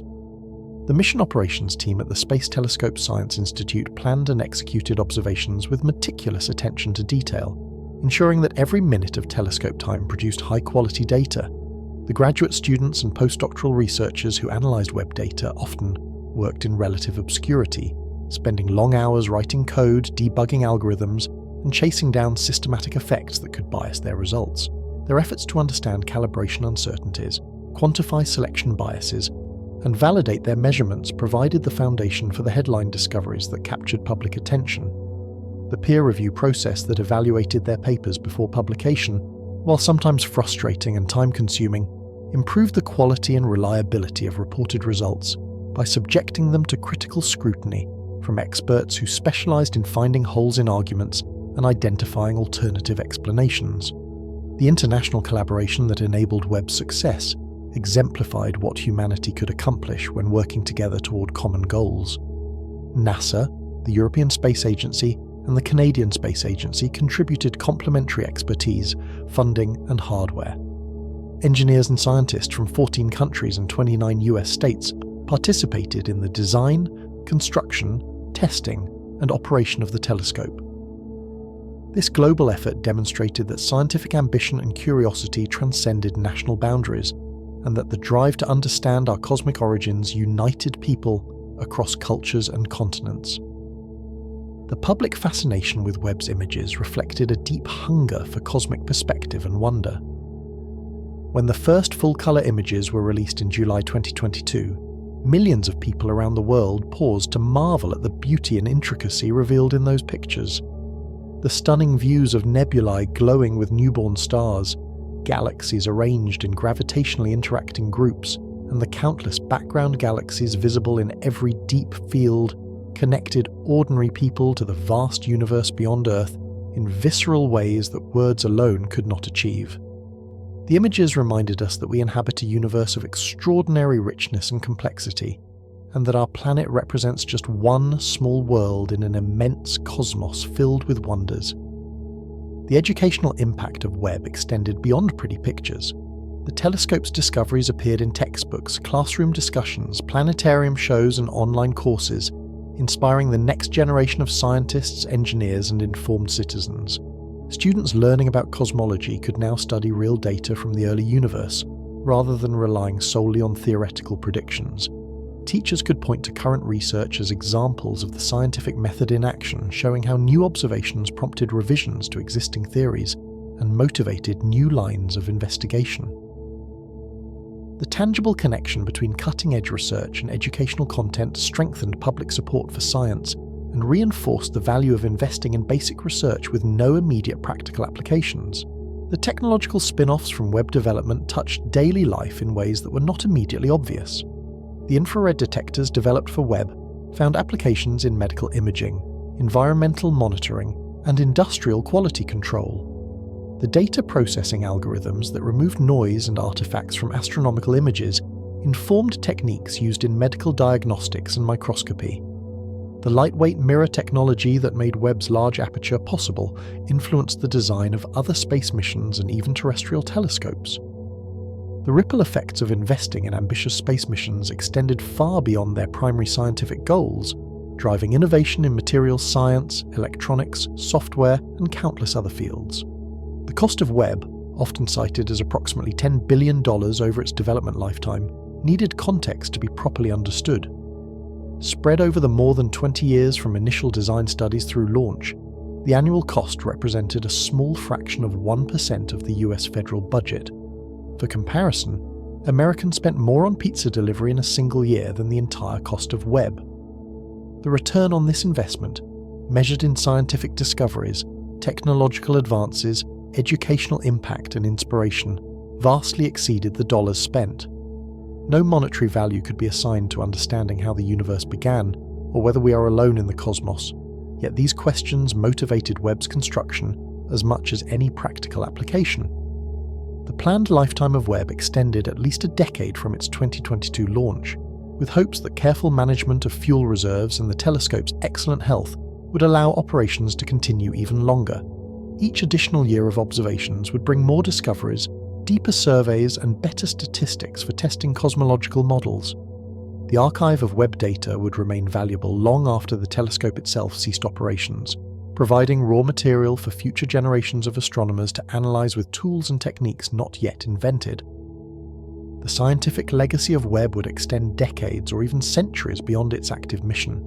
Future telescopes would build on Webb's foundation, pushing deeper into the infrared or expanding wavelength coverage into new regimes.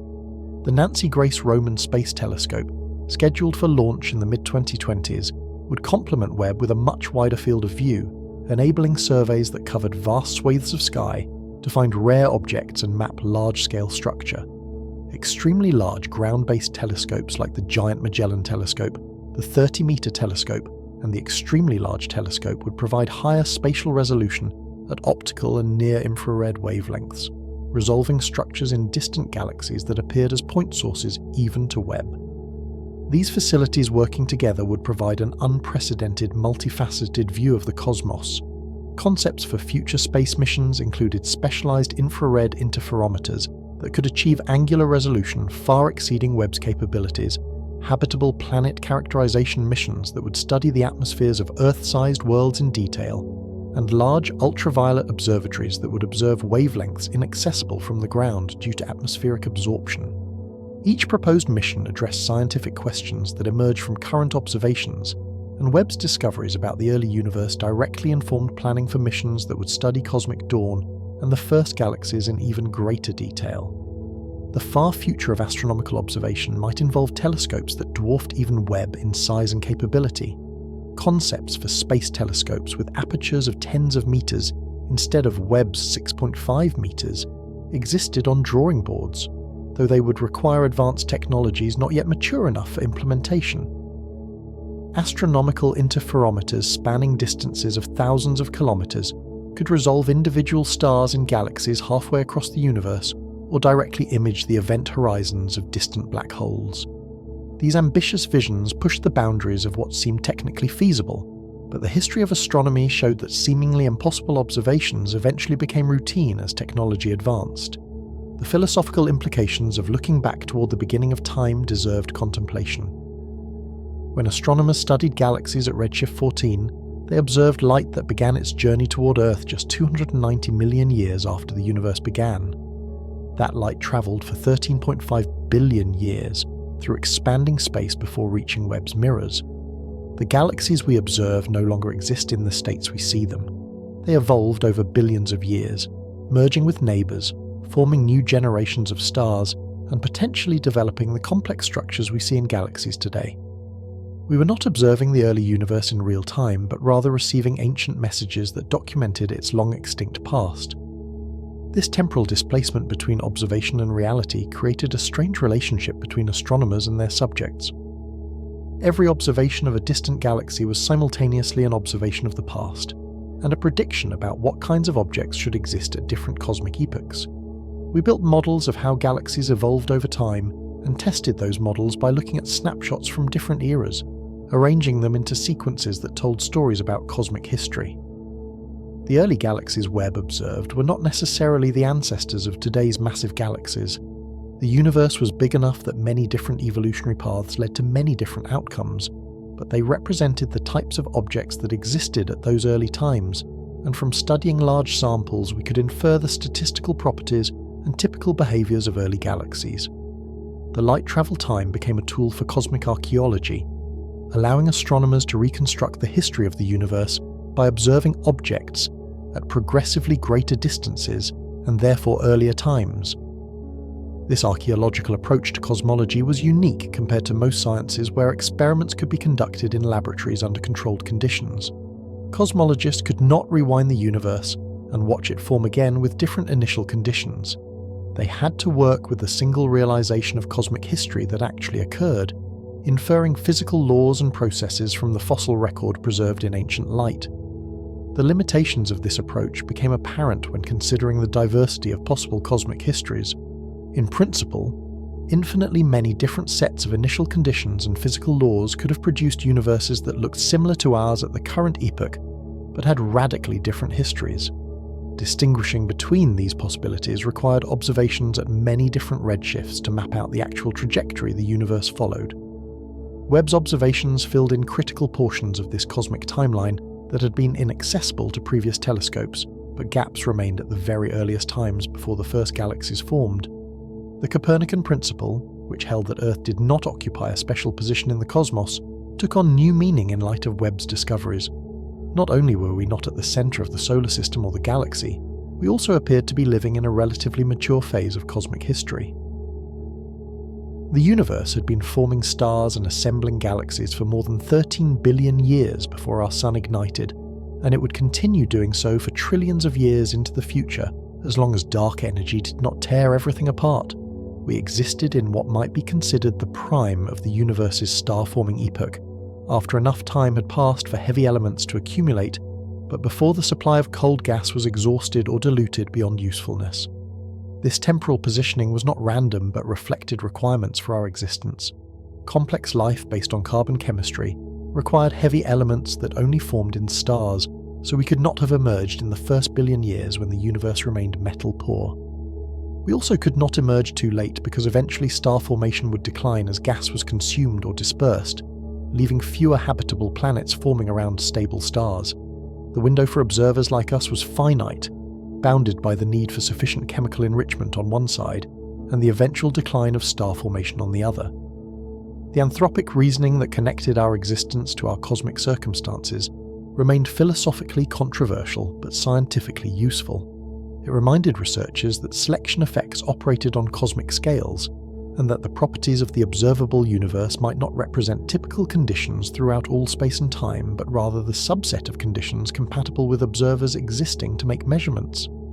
This principle helped make sense of otherwise puzzling coincidences, like why the cosmological constant had a value small enough to allow structure formation but large enough to cause observable acceleration. If the value were much different, galaxies might never form, or the universe might have recollapsed before life could emerge. The potential for life elsewhere in the universe connected to Webb's observations of early galaxies through the cosmic history of planet formation.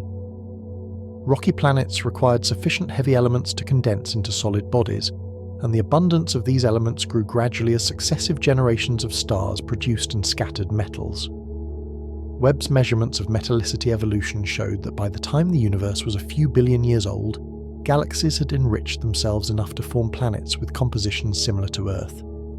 This meant habitable worlds could have existed for the past 10 billion years or more, providing an enormous span of time for life to emerge and potentially evolve to intelligence. The Fermi paradox, the puzzle of why we have not detected evidence for extraterrestrial civilizations despite the apparent abundance of potentially habitable worlds, took on new dimensions in light of Webb's revelations about early structure formation.